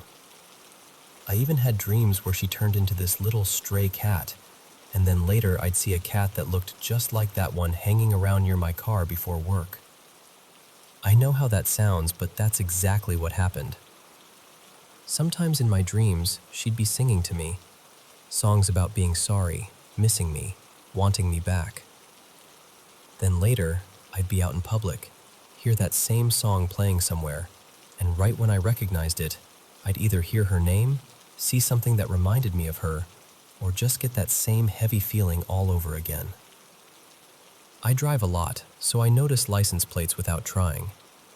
And somehow I kept seeing plates with her name on them, which is wild because it's not even a super common name. A few of them would cut me off or pull up right in front of me, like I was being forced to notice. At one point, I even went on a date with someone else, trying to move on. And in the middle of that, I looked up and saw a plate that had her name on it with this little message that basically looked like, "Go love her." That really messed with me, especially because around that same time I had dreamed she was waiting for me to reach out, almost begging me to make the first move. Then social media got weird too. I'd open an app and somehow women with her name would show up on my feed posting videos to songs that all seemed to say the same thing. "I miss you. I'm sorry. Come back." Maybe it was coincidence. Maybe not. But after everything else, it stopped feeling easy to brush off. We were supposed to go to a music festival together at one point, but I never bought the tickets because I had this feeling, and honestly, a dream, that we were heading into another breakup phase. Then one day I was in a grocery store parking lot, and a car near me had the festival dates on the plate. Just another thing that made me stop and stare. I know this sounds unbelievable when I say it all out loud. I really do. But I'm being completely serious. I even talked to a friend of mine whose family has experience with spiritual practices, and she said some of what I described reminded her of things she'd seen before. So now I'm stuck. Part of me feels like I'm being told it's safe to let my guard down. I even talked to someone spiritual who told me I was protected and didn't need to be afraid. But I'm still angry, because at the end of the day, she's the one who ended things. She hurt me. And now it feels like I'm getting all these signs that she still sees me as something important, maybe even the one. But she's not showing up clearly in real life. She's not saying it plainly. She's not doing the actual work. The only real thing I can point to is that she still watches my social media. Her birthday is coming up, and I've been going back and forth about whether I should reach out. Then the other day, I bought a little dessert at the store, and the expiration date had her birthday on it. The next morning, I saw another license plate with her name while I was driving home. And I guess that's where I am now. I don't trust her the way I used to. Part of me wants to reach out and just have an honest conversation, to finally figure out what this all means and what she actually wants. But another part of me doesn't want to make myself vulnerable again, especially if it's just going to be more confusion, more mixed signals, more games. Because the truth is, the breakup wasn't on me. It was on her. And I'm not eager to walk back into something that already broke me once.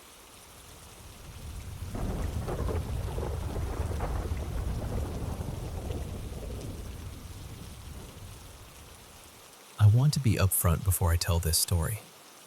Everything I'm about to share happened a few years ago, and even now, I still go back and forth in my mind about it. I've told close friends, I've questioned my own memory, and I've tried to explain it away more than once, but the longer I sit with it, the stranger it feels. My ex-boyfriend Jonah and I moved into this older apartment in the spring of 2022. From the start, I actually loved the place. It had this worn-in, cozy feeling, and for some reason, I felt at home right away. But around that same time, Jonah was starting to change. His drinking got worse fast. He was blacking out several nights a week, and his behavior became unpredictable in a way that honestly scared me. Not long after we moved in, I started having these vivid, unsettling dreams. Then, when I was awake, I'd sometimes catch glimpses of what looked like a figure standing just out of sight, like something peering around a doorway. I could never make out a face. It was more like a human shape with nothing there. Jonah didn't exactly see it the way I did, but he said the apartment felt wrong sometimes, like the air would shift. He came from an indigenous background, and he took spiritual cleansing seriously. He used smoke to cleanse the apartment, and I placed crystals above the doors because I was willing to try anything. For a while, it actually seemed to help. Things got quiet again, and I thought maybe the stress of everything had just gotten into my head. Then a few months later, I walked into the bathroom I mostly used and saw fresh drops of blood on the floor. I remember just freezing. My first thought was that maybe I had a nosebleed without noticing, so I checked myself right away. Nothing. Then I panicked and checked my cat from head to tail because she was mostly white, and I figured if she was hurt, I'd see it immediately. But she was completely fine. No cut, no scratch, nothing. I asked Jonah if he'd been in there, or if he'd had a nosebleed or hurt himself somehow, and he swore he hadn't. The litter box was in that bathroom, so he usually avoided it anyway because he hated stepping on stray litter. We were both genuinely shaken by that.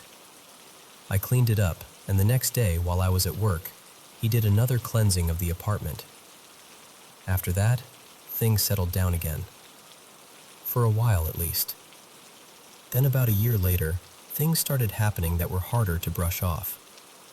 Jonah and I would be in the same room, looking directly at each other, and one of us would hear the other say something, clearly in their voice, except neither of us had actually spoken. I know how that sounds, but it happened more than once, and the strange part was that we'd both be watching each other closely enough to know the other person's mouth never moved. We didn't really know what to call it, but we both understood enough not to react too strongly in the moment. We'd kind of just go quiet and try not to feed into whatever was happening. What made it harder to dismiss was that other things kept happening around both of us. More of the voice mimicry, doors opening on their own, the atmosphere in the apartment feeling heavy, almost watchful. It stopped feeling like isolated incidents and started feeling like we were living inside something we didn't understand. Eventually, our relationship ended because I couldn't keep living inside the chaos of his addiction. After we split, I thought that chapter of my life was over. I believed he was getting sober.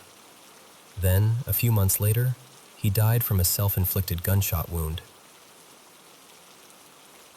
That part is still hard for me to say out loud. And one of the things that has stayed with me, in a way I can't fully explain, is that the blood I saw afterward looked painfully similar to those drops I found on the bathroom floor that day. That memory came rushing back in a way that made my whole body cold. Since then, I've gone over everything that happened in that apartment more times than I can count. I'm not trying to avoid the reality of Jonah's struggles. He had depression. He had substance issues. Those things were real, and they mattered. But I can't shake the feeling that there was something else there too. Something in that apartment, or maybe something attached to him, or maybe something shaped by all the pain that was already building. I still wonder whether places can hold on to suffering, whether intense emotion, addiction, abuse, grief, all of that, can leave some kind of imprint. I wonder whether what we experienced has a name, or whether it was a mix of psychological unraveling and something genuinely paranormal. I don't know. I just know that when I think back on that apartment, it doesn't feel empty in my memory. It feels occupied.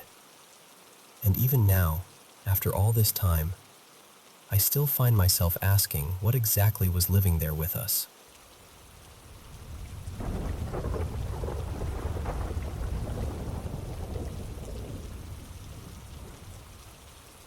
I've always been the kind of person who looks for a logical explanation first. Honestly, that's still where my mind goes. But this is one of those childhood memories that has stayed with me so clearly, and it happened often enough that I've never been able to just brush it off. I was probably about 9 years old, maybe 10. My younger brother was still really little then, still wearing diapers. Most evenings, usually sometime between 8 and 9, one of my parents would call me in and ask me to grab a fresh diaper from their room. They kept them on the top shelf of this tall wardrobe, way up high, so I always had to reach and stretch to get one. And every single time, it played out the same way. I'd walk into their room, head straight for the wardrobe, and stand there with my back to the window while I reached up. Then, the moment I lifted my arm, something in the room would change.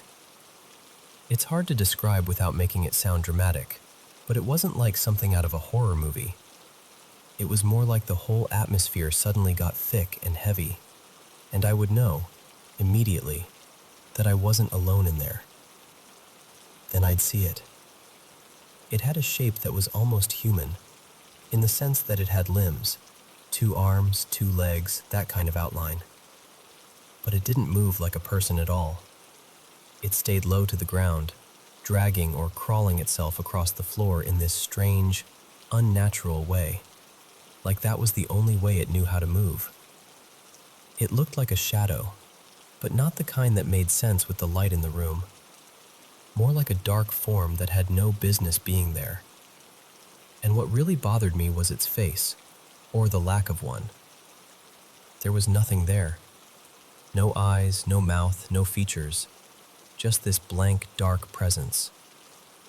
It would make its way straight to my parents' bed, like that was exactly where it belonged. And the part that still unsettles me now is what happened next. The second it reached the bed, I was just gone. No warning, no feeling sleepy, no chance to run or even think. It was like someone flipped a switch inside me. 1 second I was standing there, and the next, everything cut out. Then later, I'd wake up with one of my parents shaking me, frustrated, asking why I'd fallen asleep in their bed and why I never brought the diaper they asked for. They weren't teasing me either. They were genuinely annoyed, because from their point of view, I'd just gone into the room and never come back. That's the part I still can't neatly explain. The repeated pattern, the missing time, waking up in the bed with no memory of climbing into it myself. I'm not trying to force some supernatural meaning onto it. I'm not saying it was a ghost or anything like that. I just know what I remember, and I know how consistently it happened. So that's why I still think about it. Maybe it was some strange kind of childhood sleep issue. Maybe sleepwalking. Maybe something else I've never heard of. I'm completely open to a normal explanation. I just want one that actually makes sense of the whole thing.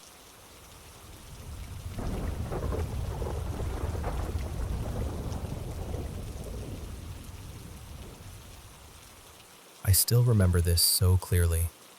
I was probably around 12, maybe 13, living in this neighborhood full of apartment buildings where all the kids would spill outside and play until our parents called us in. Back then, it felt like the whole neighborhood was our playground. One evening, I was out like usual, running around with a bunch of other kids. As it got later and the sun started dropping, most everyone headed home, but a few of us stayed out. There was this tunnel near the far end of the neighborhood that opened up toward a patch of woods, and for some reason we always thought it was a fun place to hang out. That night, we were kicking a soccer ball around in there, just messing around and enjoying the last bit of daylight. As the sky got darker, one by one the others left until it was just me and this younger kid named Adrian. He was a couple years younger than I was. We ended up sitting near the end of the tunnel, the side that faced the woods, just talking and cooling off after playing. While we were sitting there, both of us heard it at the same time, a strange, whispering sound coming from the edge of the trees. I remember turning to Adrian and asking, "Did you hear that?" And he immediately said yes. It was dark over there by then, but the light from the tunnel spilled out just enough to make the area faintly visible. At first, I didn't see anything. I kept staring toward the woods, trying to figure out where the sound was coming from. Then I looked a little higher, and that's when I saw it. There was a figure under a tree branch, facing in our direction. It looked like someone wearing a hood, but the way it was positioned made no sense. It didn't look like it was standing on the ground, and it didn't seem to be holding on to anything either. It honestly looked like it was floating there. The hood covered the face completely, and inside it was just pure darkness. No features, no eyes, nothing I could make out. I could only really see the upper part of the body, and the clothing looked light enough in color to stand out against everything else around it. Adrian saw it too. The second he really noticed it, he jumped up and ran straight back through the tunnel toward the neighborhood, crying. The second he bolted, I was right behind him. We ran until we got back to the apartment side and came across his older brother. We tried to tell him what we had seen, but he didn't believe us at all. He just took Adrian home. After that, I ran all the way back to my place. My building was farther off, and there was no way I was about to be out there alone after seeing something like that. What stuck with me the most was how wrong it felt. The branch above that figure was way too high for someone to just be standing underneath it the way this thing was. That's why, even now, I can only describe it as floating. And the whispering. We never made out any actual words, but it was loud enough to notice clearly. It wasn't just in my head, because Adrian heard it too. That's all that happened, but it stayed with me for years. Even now, when I think back on it, I can still picture that dark hood turned toward us at the edge of the woods. I've always wondered if anyone else has ever seen something like that.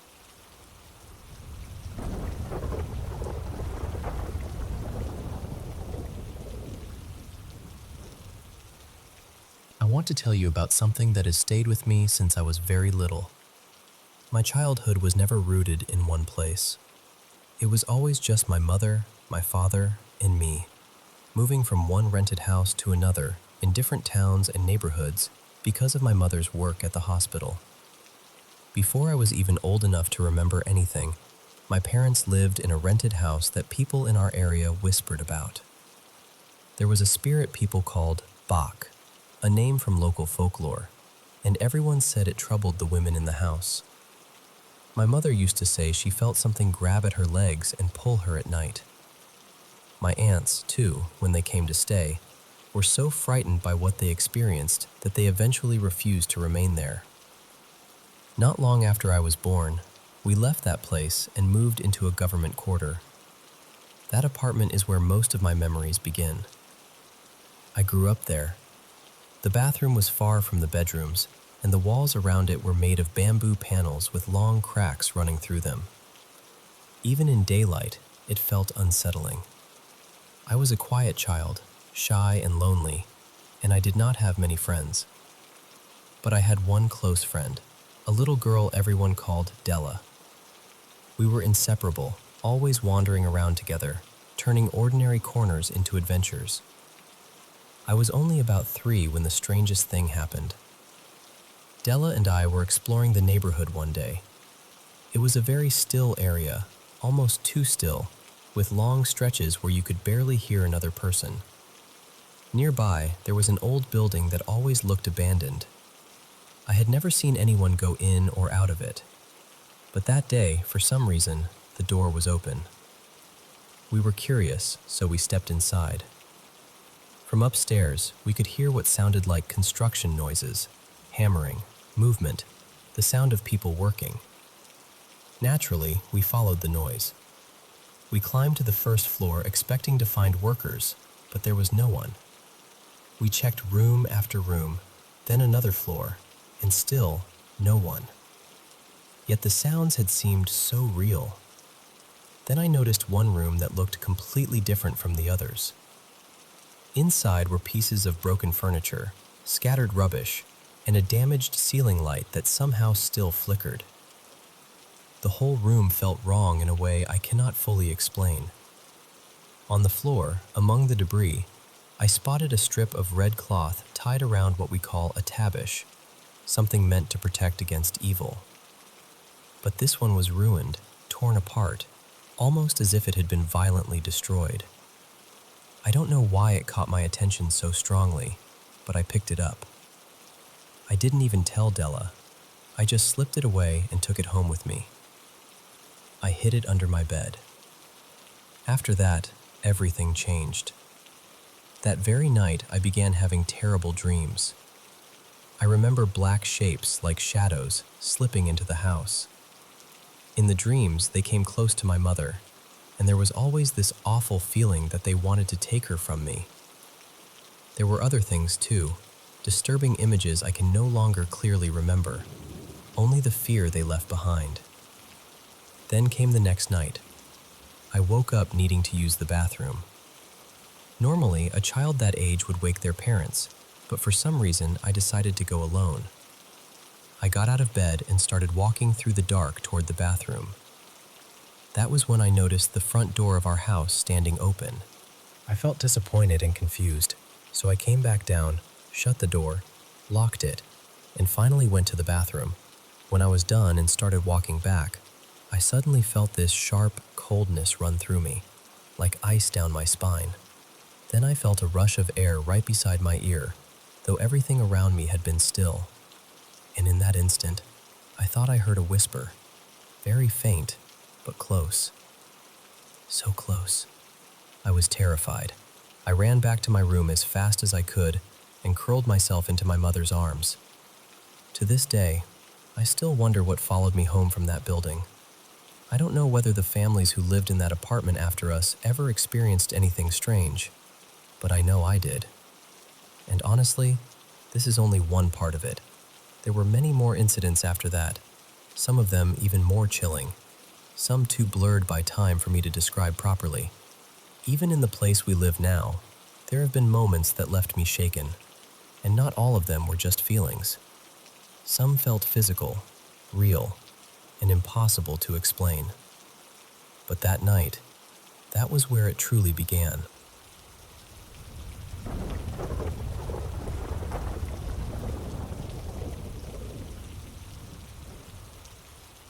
Honestly, I think it all began when I was about 6. At that age, I didn't know anything about spirits or hauntings or any of that.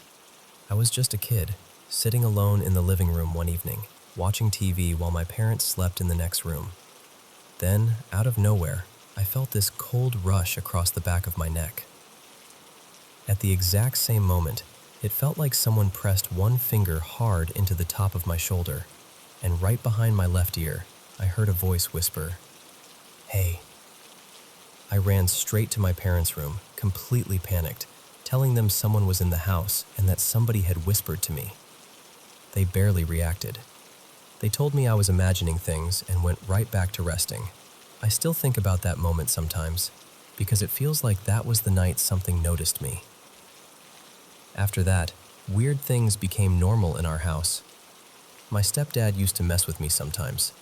He'd hide in my closet before bed and grab at my feet just to scare me. So one night, I checked the closet carefully before getting into bed. I made sure nobody was inside, then I shut the door and lay down. A few minutes later, I heard the closet door slowly slide open. I looked over at that dark gap, and there they were, 2 red eyes staring back at me. I jumped up, turned on the light, and yanked the closet open, fully expecting my stepdad to be crouched in there laughing. But the closet was empty, completely empty, and the eyes were gone. Not long after that, the same eyes started showing up somewhere else too. Whenever I took a bath, I'd look up at the vent over the tub, and I'd see them watching me from inside the grate. Just fixed on me. It made my skin crawl. I used to keep a wet washcloth with me and throw it at the vent over and over. If I hit it just right, the eyes would disappear. But next time I bathed, they'd be back again like nothing had happened. Then came the first time I saw an actual figure. One night, my older brother and I were hanging out downstairs playing games, and he asked me to go upstairs to grab him a cup of ice. As I started climbing the stairs, I looked up toward the railing above the living room and saw this tall figure leaning against it. It was wearing a long hooded robe, dark and heavy looking, and where its face should have been, there was just blackness. No features. Nothing. What gets me is that I kept going up the stairs. I don't know why, I just did. And as I moved upward, that thing started moving too, but backward, almost like it was mirroring me in reverse. Every step I took toward the top, it took one step back toward the kitchen. By the time I reached the top landing, it had backed into the kitchen doorway. It turned its head toward me for just a second, and then it vanished. I saw that same figure one more time before we moved. I was upstairs in the computer room one afternoon, playing an online game, when I started hearing this sharp cracking sound. At first, I thought maybe the house was settling, but it kept happening, and it sounded too deliberate. Like knuckles cracking. I was pretty sure I was home alone, which made it even worse. So I got up and opened the door to the hallway. At the far end of the hall, near the same staircase area, that robed figure was standing there again. It wasn't facing me this time, but I heard that cracking sound once more, and somehow I knew it was coming from that thing. I slammed the door shut and locked it. Maybe 10 seconds later, I heard this awful noise on the other side, something between a growl and a rush of air, and then the door jolted hard, like something had shoved it with real force. Around that time, there was also our babysitter. I'll call her Mara. She was connected to our family through people who worked on our property, and eventually she started looking after my brother and me. She was unusual. Not in a loud or dramatic way, just calm, intense, and strange in a way that stuck with you. Not long after she started babysitting us, she told us she was a witch. I remember her showing us old instant photos of herself with two other people standing around a table carved with symbols, like they were in the middle of some kind of ritual. At the time, I thought she was probably just trying to seem mysterious. But then one day, I came in from outside and headed upstairs while she was in the kitchen making dinner. She didn't realize I was there. I stopped in the hallway and watched a knife slide across the countertop by itself, straight into her hand. She didn't flinch. She just picked it up and kept chopping like that was completely normal. I never said a word to her about it. But after that, my curiosity got out of control. My brother and I started looking up dark rituals online, just dumb kids thinking we were brave.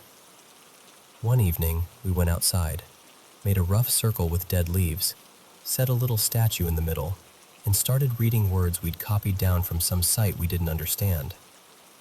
Mara happened to look out the window and saw us. She came flying outside, yelling at us to stop. She kicked the leaves apart, grabbed the statue, and told us we had no idea what we were messing with. I'd never seen her look truly scared until that moment. Not long after that, she stopped babysitting for us. A while later, she died. I still think about her sometimes, and whether she knew more than she ever admitted. Before we left that first house, there was one last thing that happened.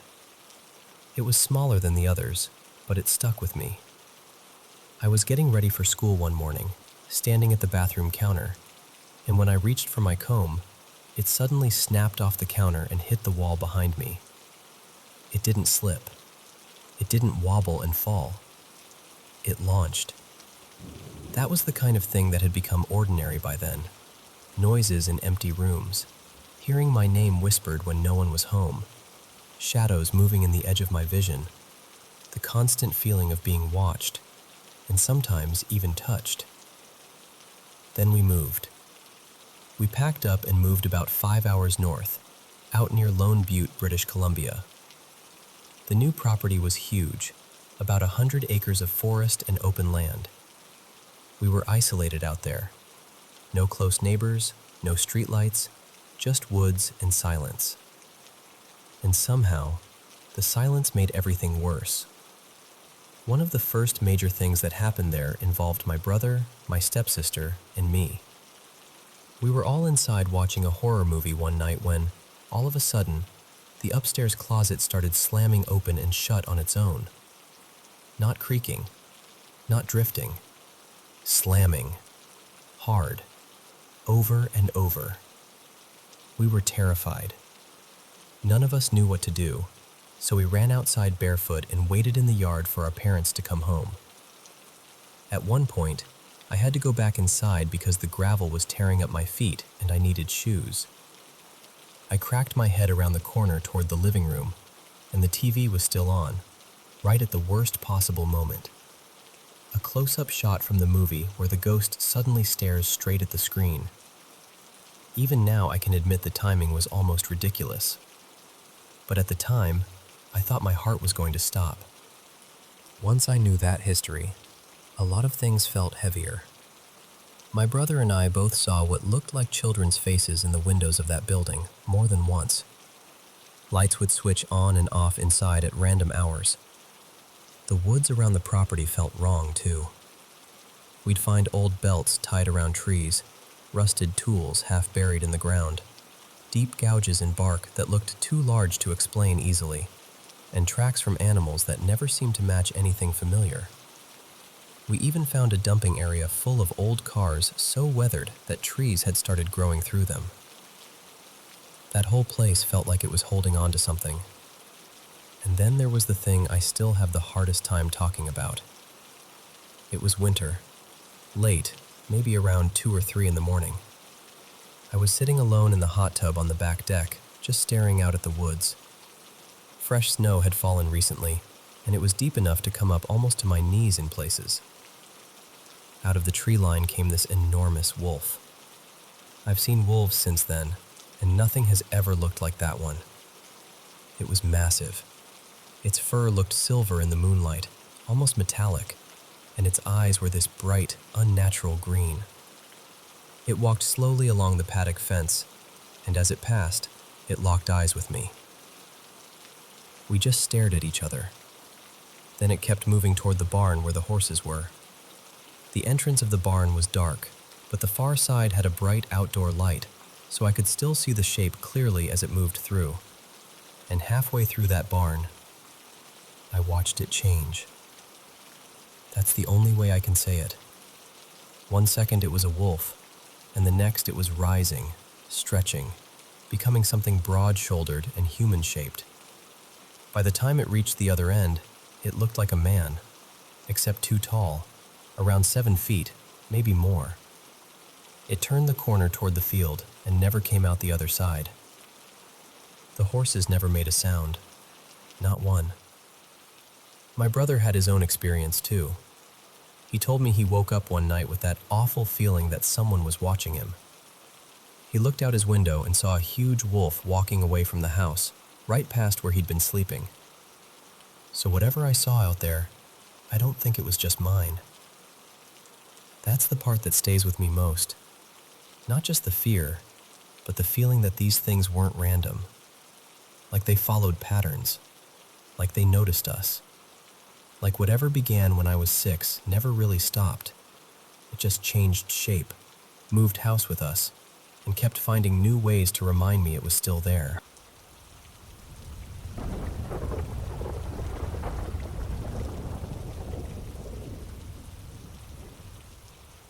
So this happened when my partner and I were getting ready for bed, probably around 10:30 or 11 at night.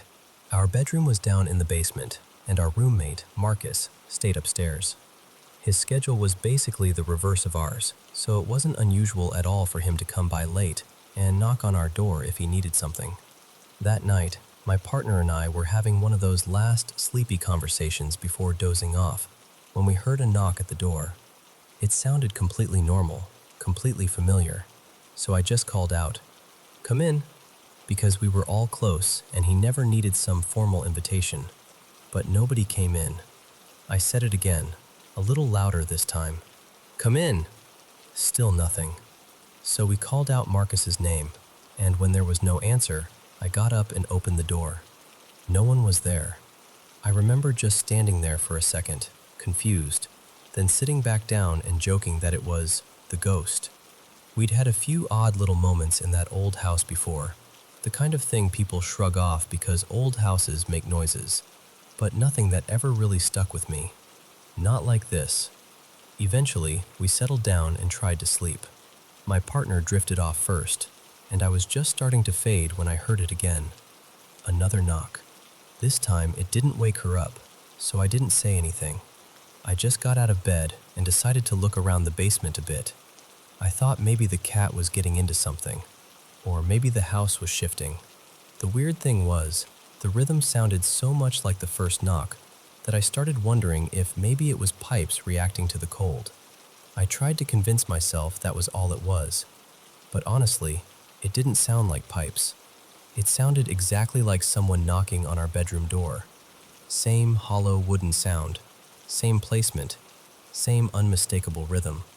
And I knew what the house sounded like in winter. This was different.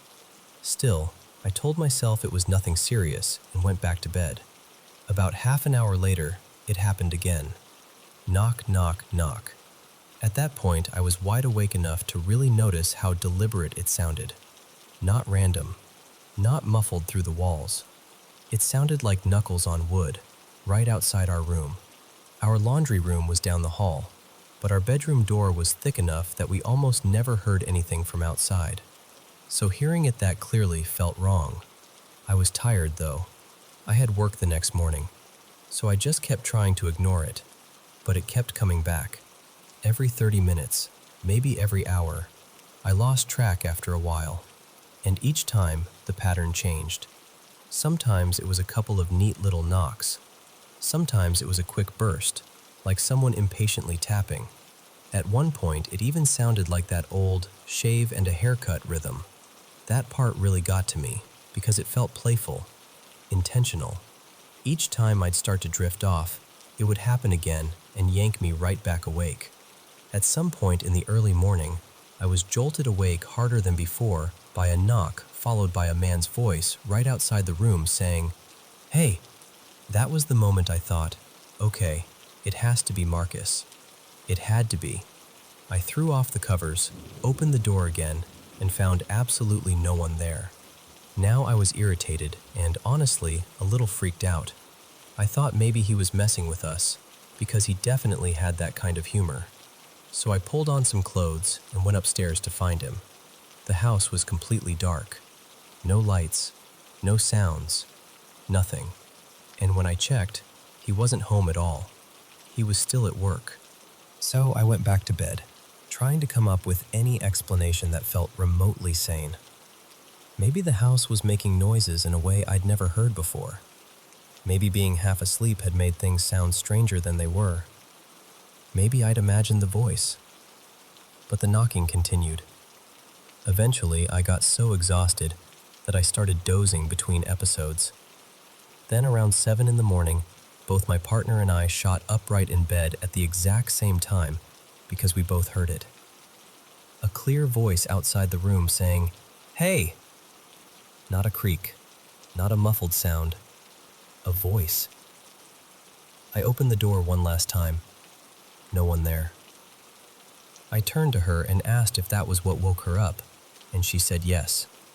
So at least I knew I hadn't imagined that part. I told her the knocking had been happening all night, over and over.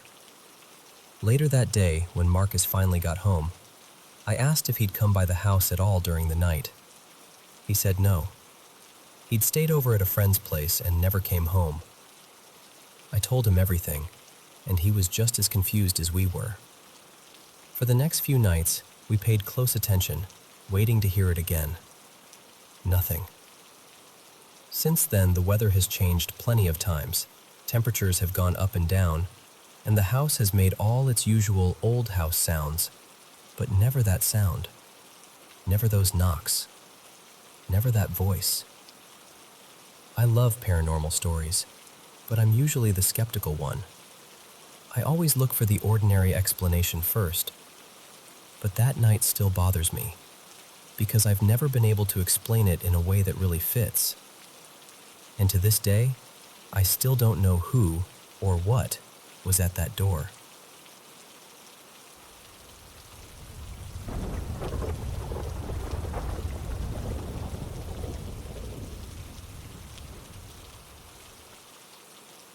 One of the strangest things that ever happened to me goes back to when I was a student in Oslo, probably around 2009 or so. At the time, I was close friends with another student named Adrian. We saw each other all the time, on campus, back at the student housing, and even at the fencing club we both went to. That summer, we spent a lot of evenings hanging out at the top of the dorm building where he lived in Song Student Village. It was one of the taller buildings in the area, maybe 11 floors or something like that, and he lived right near the top. There was this tiny balcony at the end of the hallway where we liked to sit. It felt private up there. I almost never saw anyone else around. We'd grill food, drink a little wine, smoke from his hookah, and just talk for hours. It was a really good time in my life. Then one late night, after we'd been outside for a while, we went back into the shared kitchen. It was completely dark outside. Along one wall of the kitchen, there were these big windows looking out over the night, and we sat down at the table near them, facing each other. I have this vague memory that we might have been talking about strange or unsettling things already, but I can't say that for sure. What I do remember clearly is this. Outside the window, there was a cable running down the side of the building, and all of a sudden, out of the corner of my eye, I saw a dark figure below the window, clinging to that cable and moving upward. I froze. At that exact same moment, Adrian saw it too. He reacted so violently that he actually tipped backward in his chair. I jerked away from the window without even thinking. The whole thing lasted maybe a second or two, no more than that. But it was enough. We both immediately started talking over each other, trying to explain what we'd just seen, and it became clear very quickly that we had seen the same thing. The way it moved is what stayed with me. If you've ever seen that scene in Aliens where the creatures are crawling upside down through a tight overhead space, that's exactly what it reminded me of. Not just the look of it, but the motion. That unnatural, creeping movement. At the time, I wrote it off as some kind of shared misperception. Maybe our eyes caught a shadow the same way. Maybe our minds filled in the blanks. It scared us, absolutely, but I didn't give it any deeper meaning. I left not long after, and in the years that followed, Adrian and I brought it up now and then, almost like an odd story from student days, nothing more than that. But then, many years later, sometime around 2021, I mentioned it to another friend, and he said something that had never once occurred to me. He said, "You should see whether someone died there." So I looked it up, and almost immediately, I found old news reports about a student who had fallen from a building in Song Student Village and died during a party. The police investigated it, but there was no sign of foul play. The reports were from 2006, a few years before my experience. That hit me hard. I sent the articles to Adrian right away and asked what he thought, and he told me he already knew about the case. According to what he remembered, it had happened in that same building, possibly from the floor just below the one where we had been sitting that night. He also said there had been rumors for years afterward that people had seen something unexplained around the building. That was the moment the whole experience changed for me. What makes it so unsettling to me is that I had never heard about that student's death when it happened. I had no story in my head, no expectation, no reason to connect that place with anything paranormal. So whatever we saw that night, it didn't come from suggestion. All I know is that both of us saw something at the same moment, in the same place, and neither of us forgot it. That experience has stayed with me ever since. I'm still not someone who claims to have all the answers, but it definitely made me more open-minded when other people talk about strange things they can't explain. Some stories are easy to laugh off, but when something happens to you directly, something that feels real in your bones, it's a lot harder to dismiss.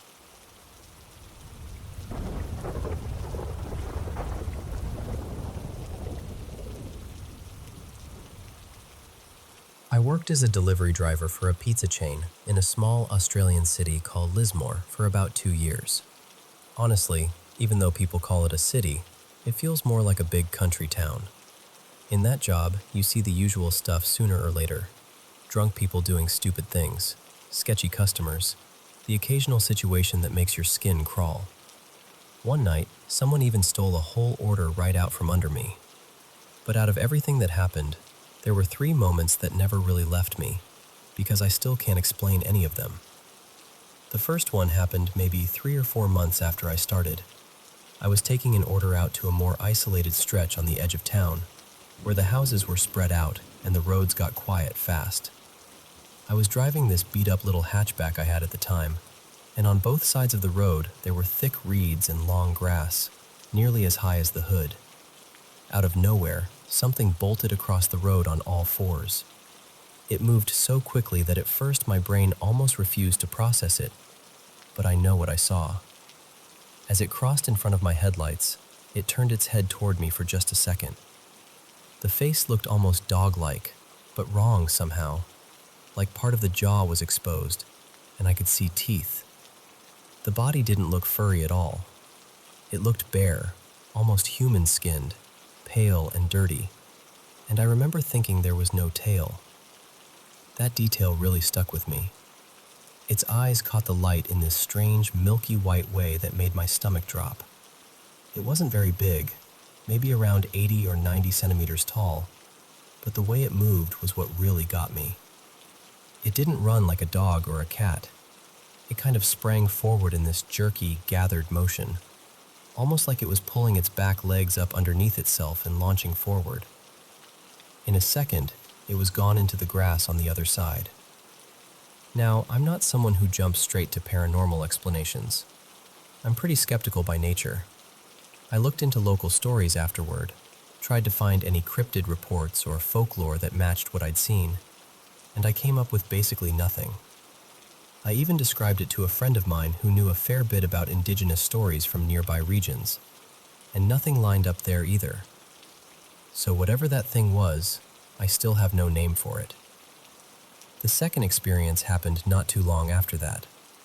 I was delivering to a more built-up neighborhood in town.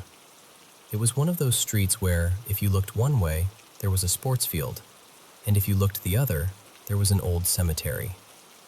I dropped the order off like normal, but the second I turned back toward my car, I got this overwhelming feeling that someone, or something, was watching me. It hit me so strongly that I didn't even try to brush it off. I hurried back, got inside, and locked the doors straight away. Then I looked out the back window toward the cemetery. Nothing. Everything looked still. So I started the car, and while I was adjusting the rearview mirror, I'd knocked at getting one of the insulated bags out. I glanced up. Standing behind my car, just a couple of meters away, was this tall, dark figure. I can't tell you any real features, because there weren't any that I could make out. It was just this looming shape, blacker than the dark around it, upright and motionless. The second I saw it, I drove off. No hesitation. I didn't turn around, didn't take another look, nothing. I just left. Then, suddenly, a woman in a long white dress stepped out onto the road ahead of me. She didn't run. She just walked out and stopped. I slammed on the brakes immediately, but even as I did, I knew I had enough distance. I wasn't going too fast, and she was still several meters in front of me. I should have come to a stop with her still standing there. Except before the car had even fully stopped, she vanished. Not moved, not ran off, just vanished. There was nothing there. No one on the road, no shape in the trees, no sign that anybody had been there at all. The only way I've ever been able to describe it is that it looked like someone had cut a person out of reality mid-frame.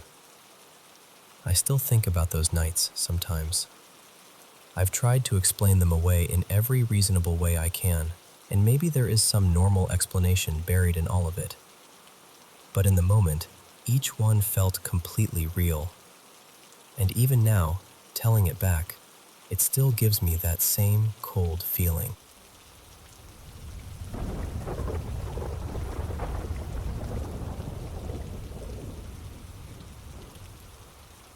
So this happened a while before the ghost story I told before. I was about 20 at the time, and it's still one of those nights I can't explain, no matter how many times I replay it in my head. It was around 10:30 at night when my stepdad called me. He said our old family dog, Rusty, had somehow gotten out from his townhouse across town and asked if I could come help look for him. Of course I said yes. When I got there, we talked for a minute and tried to figure out the best places to search. For some reason, I felt pulled toward my old high school. It was a pretty decent distance away, far enough that it didn't make much sense for a dog to wander there, but I couldn't shake the feeling, so I went. I turned onto the road that led back to the school entrances, drove all the way down, realized there was nothing there, and turned around to head back out. And while I was driving, I happened to look up at the sky. That's when I saw it. At first, it looked like a star, but it was way brighter than everything else around it. Bright enough that I did a double take. And I remember actually saying out loud, "What the hell is that?" And the weirdest part, the part that still gets me, is that the second I said that, it moved. Not like a shooting star, not like a plane, not like anything normal. It had been sitting perfectly still, and then all at once it just shot off in a straight line so fast it was gone instantly, like something kicked it into overdrive. I've seen meteors before. This wasn't that. It didn't streak downward or fade naturally. It was like it reacted and took off. What burned into my memory even more than the speed was the trail it left behind. It's hard to describe, but it almost looked like a thin, glowing ring stretched across the path it traveled, kind of like a tiny Saturn-like halo pulled through the sky. For just a second, it hung there, and then it broke apart into these fading orange sparks, almost like embers drifting up from a fire. I had pulled my car over by then, and I just stood there outside the driver's side door, heart pounding, staring at the sky, trying to process what I had just seen. I kept asking myself, what was that? Why did it feel like it moved the moment I noticed it? And of course, why didn't I have a dash cam?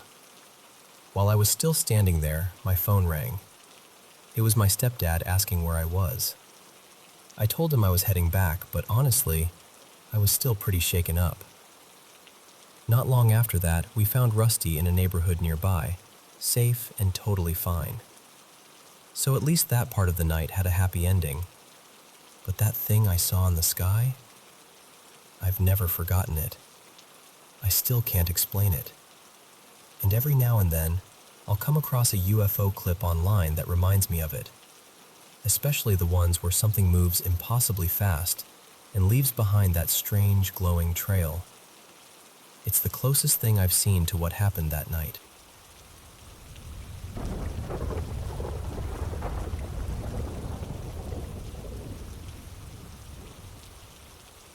This happened when I was in my early 20s, and honestly, even now, I still don't have a good explanation for it. What made it even stranger was that it really started with a dream my mom had the night before. The next morning, her boyfriend at the time, his name was Marcus, and he worked overnight security at a nearby hospital, told me what had happened, and I remember just sitting there, feeling completely unsettled. He said it was somewhere around 3:30 in the morning. He was awake early, getting himself ready for work, drinking coffee in the kitchen, half paying attention to whatever was on TV, and then he started hearing whispering. At first he thought maybe he was imagining it because it was faint, but he said it sounded angry, like this low, hostile whispering coming from just outside the apartment door. So he got up and went to check, and the second he got near the door, it stopped. He looked around, didn't see anybody, didn't hear anything else, so he figured maybe it was just some weird noise in the hallway and went back to what he was doing. But then it happened again. This time, he said it was louder, clearer, like whoever, or whatever it was, had moved right up to the front door. So now he was annoyed as much as confused, and he went over there fast, opened the door, looked out, and again, nothing. No one there, no footsteps, no voices, just silence. At that point, he told himself it was strange, sure, but maybe still explainable. Then it happened a third time. Only this time, it wasn't whispering.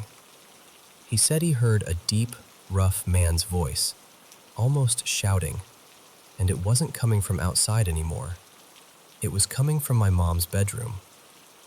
He panicked and ran down the hall, pushed open her door, and found my mom lying there in bed, talking in a voice that didn't sound like hers at all. He said it sounded male, low, harsh, and really unsettling.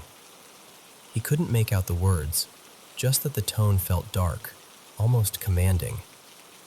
He turned on the light and kept calling for her, trying to wake her up, and after a few moments, she finally came to. She was confused, frightened, and clearly shaken. When she was fully awake, she told him she'd been having a nightmare. She said there was this dark figure in the room with her, something shadowy and threatening, trying to overpower her. She described it as this heavy, terrifying presence, nothing like any dream she'd ever had before. So the next day, Marcus was telling me all of this while we were sitting in the kitchen of that same apartment. I remember him getting to the part about hearing the voice from her room, and right then, the kitchen lights suddenly went out. Not all of them, just most of them. One light stayed on. The timing of it was so exact that both of us just froze. We didn't even really talk about it. We just looked at each other, grabbed our stuff, and left the apartment as fast as we could.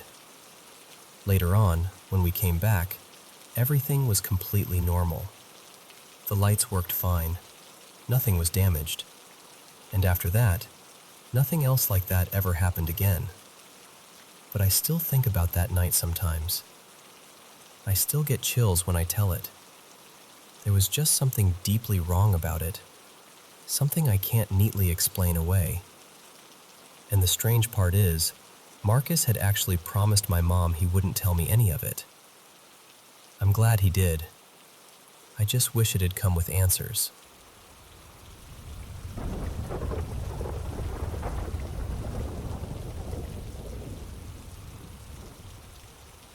So, after years of looking, asking around, and dreaming about it, I finally got one of my dream cars, an older Jaguar. And honestly, I should have just been thrilled. But from pretty early on, I started getting this feeling that something about it was off. In the daytime, it seems completely normal, beautiful even. But at night, the whole thing changes. The second it gets dark, the car starts to feel strangely unwelcoming. It's hard to explain, but being inside it at night feels heavier somehow, like it's much later than it really is. Almost like time slows down around it. And I know what normal nighttime unease feels like. This isn't that. This feels different, colder, less friendly. There's also this interior mood lighting that catches me off guard sometimes and makes it look, for a split second, like the roof lining is glowing or smoldering. It's not exactly comforting. Then there's the way things keep happening whenever we take it out. I don't drive it myself, mostly because insurance on a classic Jaguar for a younger guy like me would be ridiculous. So my father, Martin, usually drives. One of the first times he took it out, he somehow clipped a post and cleanly knocked the side indicator right off, while scraping up the panel around it.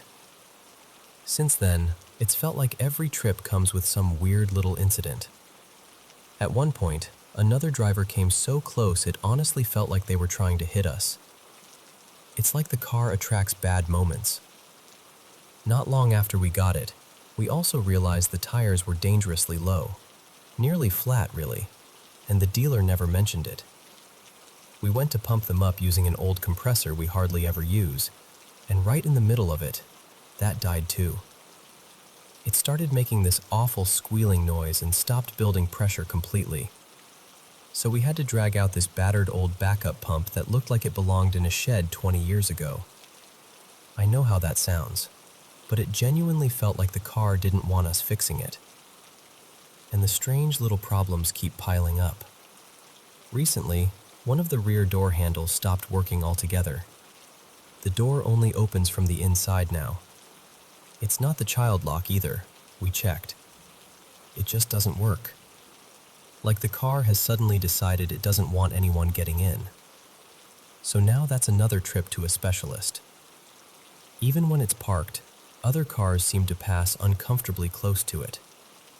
Maybe that's just because it's a larger car and I'm not used to judging the space around it. Or maybe it's my dad still readjusting after not driving something that size in years. But it always feels just a bit too close for comfort. And then there's the smell. The inside has this odd scent, almost like fresh paint or chemicals. And after sitting in it for a while, my nose starts to feel blocked up. We already replaced the cabin air filter, so that shouldn't be it. I know it probably sounds dramatic, but the more time I spend around that Jaguar, the more I can't shake the feeling that it came with more than just a history.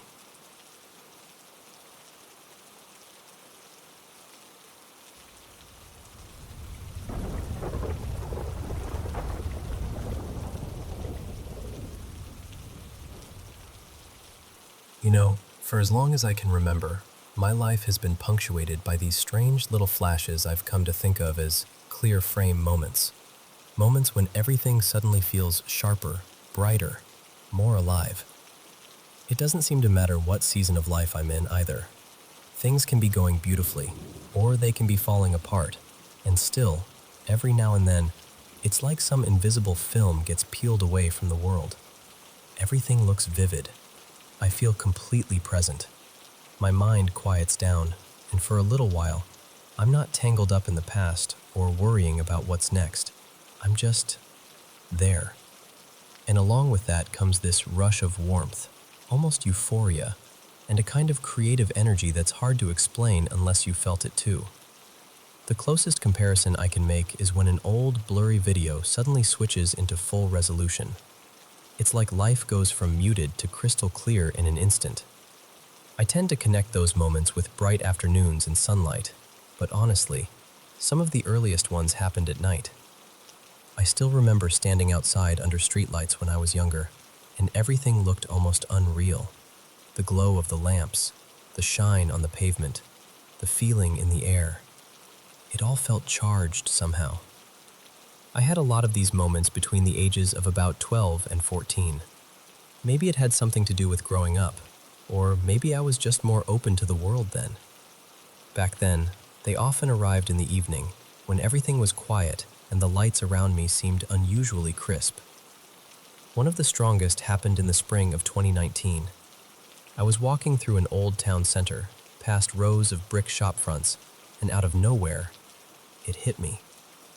The whole street seemed illuminated in this almost dreamlike way. I can still picture it so clearly. That moment felt like the opening scene of some bigger chapter in my life, like something inside me had clicked into place.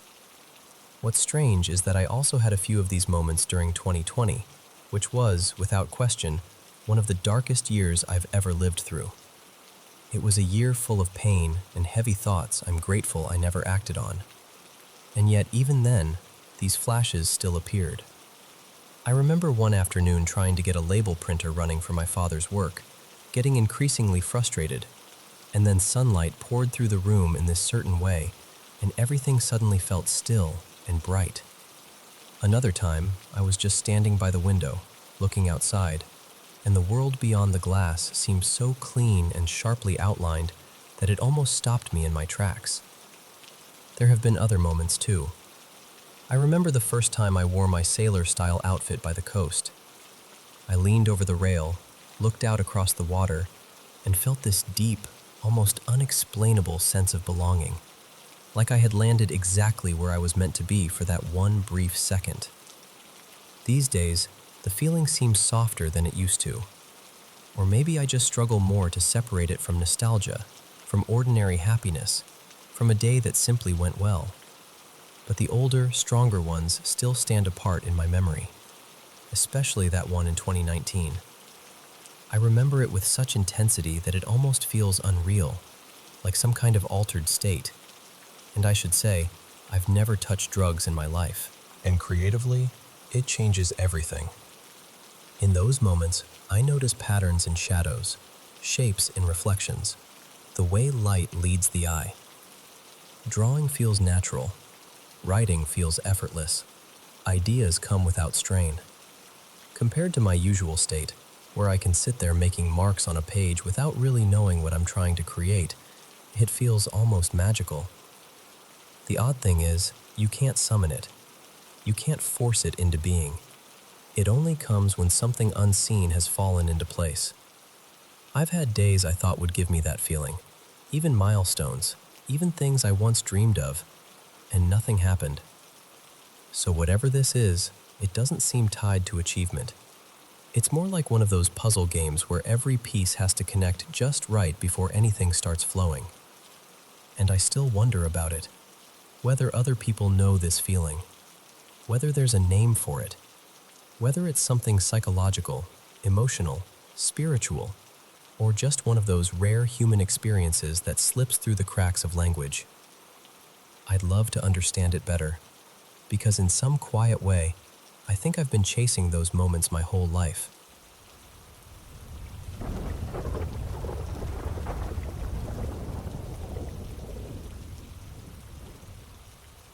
So, this actually happened to me twice, and even now, when I talk about it, it still feels unreal. The first time was about 4 months ago.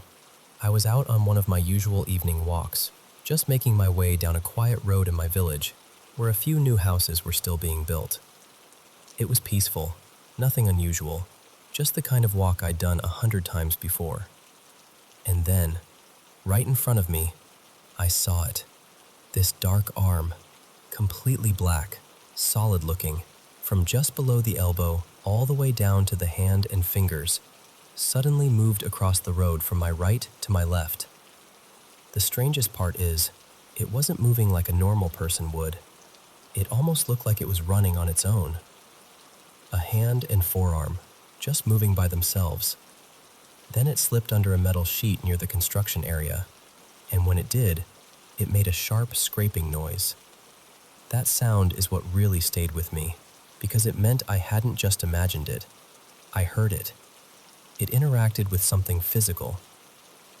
And then it was gone. The second time happened maybe 5 or 6 weeks ago. I was in bed late at night, just lying there scrolling through Reddit before sleep, completely relaxed, not thinking about anything spooky at all. Then, out of nowhere, I noticed my blanket starting to lift near my left calf. At first, I just froze, because I was both feeling it and seeing it happen at the same time. And then something grabbed my leg. Not lightly, not like a brush or a twitch. I mean a firm grip, like a hand wrapping around my leg and holding on. I reacted instantly and kicked hard without even thinking. As I jerked my leg away, it honestly felt like I struck something hand-like. That's the part that still messes with me the most. I know how crazy that sounds. I really do. But as strange as it was, I didn't completely lose it. I just kind of shook it off and kept scrolling. And I know that reaction probably sounds odd too, but the truth is, I've gotten used to weird things happening around me. There was another moment, not directly connected to this, that really changed how I see all of this. I was at a friend's house one night, or technically early morning, and we were outside talking. I remember the exact time because it stuck with me. 3:41 a.m. I was sitting on a couch facing toward the kitchen area inside, and then I saw this figure. It was like a shadow, but not normal darkness. It was black and transparent at the same time, like you could see through it but still clearly make out its shape. I stared at it for a second, thinking maybe my eyes were playing tricks on me, and then I told my friend, "Look over there. Tell me if you see what I'm seeing." He looked, and his face completely changed. He went pale. And this was someone who never believed in any of this stuff, ever. That moment stuck with me more than anything, because it was the first time someone else saw the same thing I did. Up until then, every strange experience I'd had could have been explained away, at least by other people. But after that, I couldn't deny that something was happening. So when that hand grabbed my leg in bed, as insane as it sounds, part of me wasn't even shocked. Part of me had already accepted that sometimes, for whatever reason, I seem to notice things other people usually don't.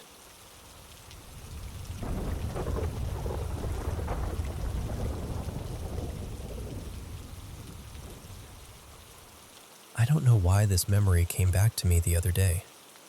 I was just standing in the shower, minding my business, and suddenly it was right there again, clear as ever in some parts and blurry in others.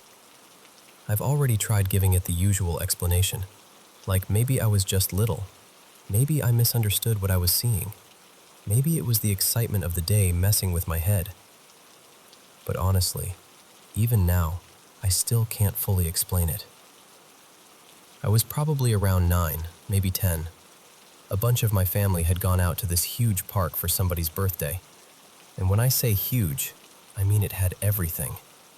There were regular playground areas with jungle gyms and swings, a splash pad section, a place where kids were sliding down grassy hills on flattened boxes, just all kinds of stuff going on. People were everywhere. Families, kids running around, adults talking, music somewhere in the background. It was one of those loud, busy days that feels exciting when you're a kid. My mom, my aunt, and one more grown-up were walking me and a few of my cousins around, just letting us explore. We ended up near this one playground that looked pretty normal at first. On one side of the path, there was a wooden play structure, kind of shaped like a castle, with wood chips all around it. On the other side, there were swings, slides, and one of those merry-go-rounds. The adults stopped near a bench and let us run around while they kept watch from there. So I went straight for the castle play area. I was running around outside it at first, just messing around with the other kids. Then I climbed inside, and that's where I saw them. There were 3 kids in there. One of them looked normal enough, just another kid at the playground. But the other 2, even back then, something about them stood out right away. They were both really pale, pale enough for a child to notice. They had dark, straight hair, and their lips were this strange, bright red. The boy had this smile stretched across his face that I still don't know how to describe without sounding dramatic. It was way too wide, almost cartoonish, like something painted on. At first, I genuinely thought that's what it was, face paint. But when I got closer, it didn't look painted on at all. I remember asking him, plain as day, "How are you doing that?" And the second I said it, he dropped the smile and looked at me like I was the weird one. He said, "What do you mean?" So I said, "That face you were making." Then he smiled again, just like that, wide and unnatural. And the girl beside him started giggling, like she knew something I didn't. But I wasn't scared, not at all. In my little kid mind, I thought I'd found some cool trick. Like when kids used to do weird stuff with their thumbs or flip their eyelids and act like they had a superpower. I thought maybe he had just practiced making his face do that, so I kept staring, trying to figure it out. More kids came through the playground while we were talking, but nobody stayed near them for long. Looking back, it kind of seemed like the other kids were avoiding them. But me? I thought they were fascinating. I thought they were cool. At one point I said, "Yeah, that smile. How are you doing that?" And the girl started laughing harder. Then the boy started laughing too. I was getting annoyed because I really wanted them to show me, so I asked, "What's so funny?" The boy tried to answer, but he kept laughing. Then he finally got serious for a second and said, "We're vampires." So I asked if they were serious. The boy said something like, "You don't believe us? Look at her teeth." And I did. I remember the girl showing her teeth, and they looked sharper than normal. Not like monster fangs from a movie, just wrong. Too pointed. His teeth looked similar too, and that's around the point where the whole memory starts getting hazy, almost dreamlike.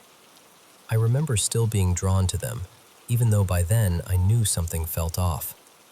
I wasn't exactly comfortable, but I also didn't want to leave. They still had this strange pull, like I wanted to keep talking to them because they seemed mysterious and interesting. I know that sounds odd, but that's exactly how it felt. I asked them more questions after that, though I can't remember what I asked. I just remember their faces starting to seem less normal the longer I looked at them. Their eyes looked darker. There were shadows under them that made them look sick or sleepless. And at some point, I remember their pupils looking strange too, almost too dark and too sharp. But even then, little me still thought it was kind of amazing, like I was seeing something rare. The whole conversation after that is just bits and pieces.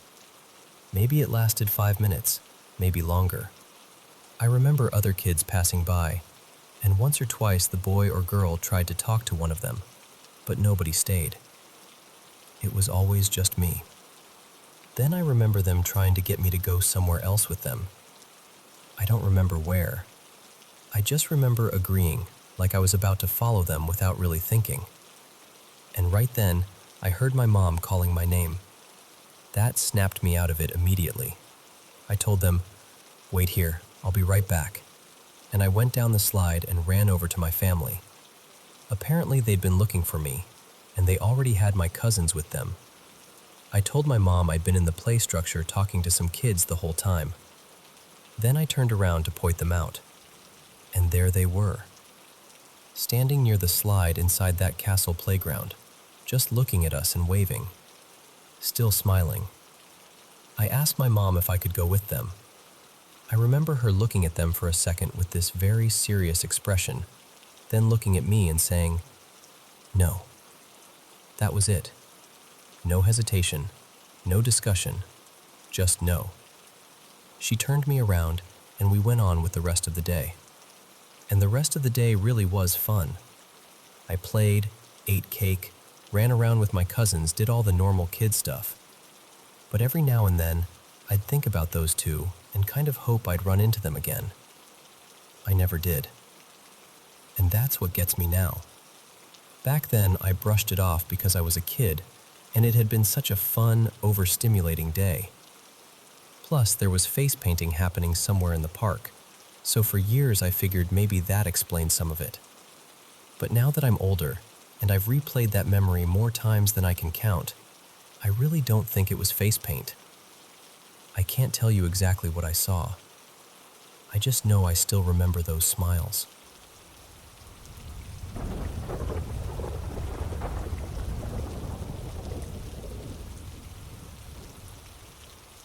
You know how some memories never really leave you?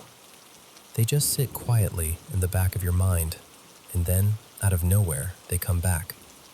When you're walking home, standing in the shower, doing something completely ordinary.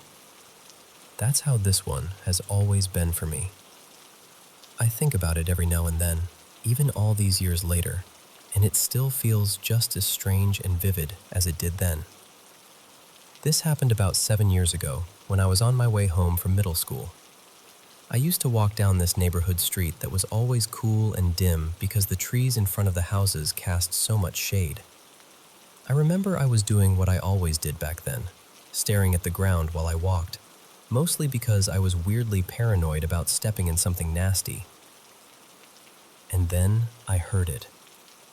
It was this soft, buzzing, fluttering kind of sound coming from above me in one of the trees.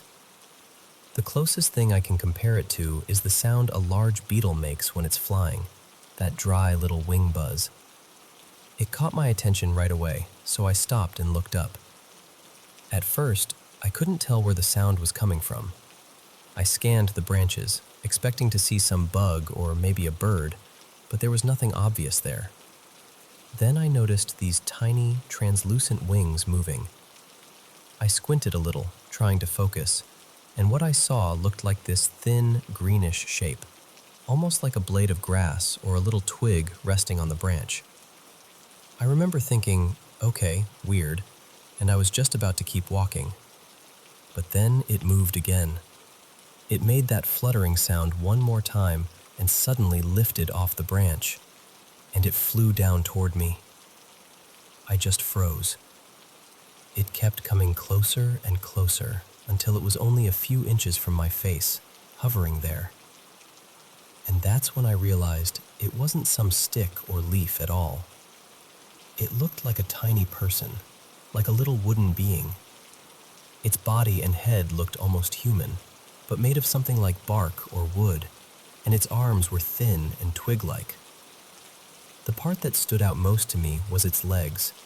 They were much longer than the rest of its body, oddly long, almost delicate looking. It just hovered there in front of me, like it was studying me. And I was doing the exact same thing, just staring back in total shock. Then, as quickly as it came, it darted away. The whole thing probably lasted less than a minute, maybe even less than that. But it left such a deep impression on me that I still think about it now. I walked home afterward and didn't tell anybody. I honestly thought no one would believe me, and I didn't want to be laughed at. Then a couple of years ago, during New Year's, my whole family was gathered at the house, and somehow the story came up. I finally told my parents what I had seen. For a little background, my mom and dad both grew up in a small, rural village in Mexico, and in a lot of Mexican communities, there are stories about little beings called duendes, sort of gnome-like creatures. I already knew about that in a general way, but I had no idea my own family took it seriously, or that they had stories of their own. So when I told them about the little winged creature I saw, I braced myself for them to joke about it. But they didn't. They believed me right away. In fact, they started offering their own ideas about what it might have been. One of them suggested maybe it was some kind of spirit or protective being. I didn't really know what to make of that, and I still don't. But I was honestly stunned that they didn't laugh. Then they started telling me their own stories. I know how all of this sounds. I really do. Even now, I'm not saying I fully understand what I saw. I don't know whether it was something supernatural, something I misunderstood in the moment, or something else entirely. But I know it happened. I know what I saw, and I know the feeling of that tiny wooden figure hovering in front of my face, looking at me as if it were just as curious about me as I was about it. And honestly, that's the part I've never been able to shake.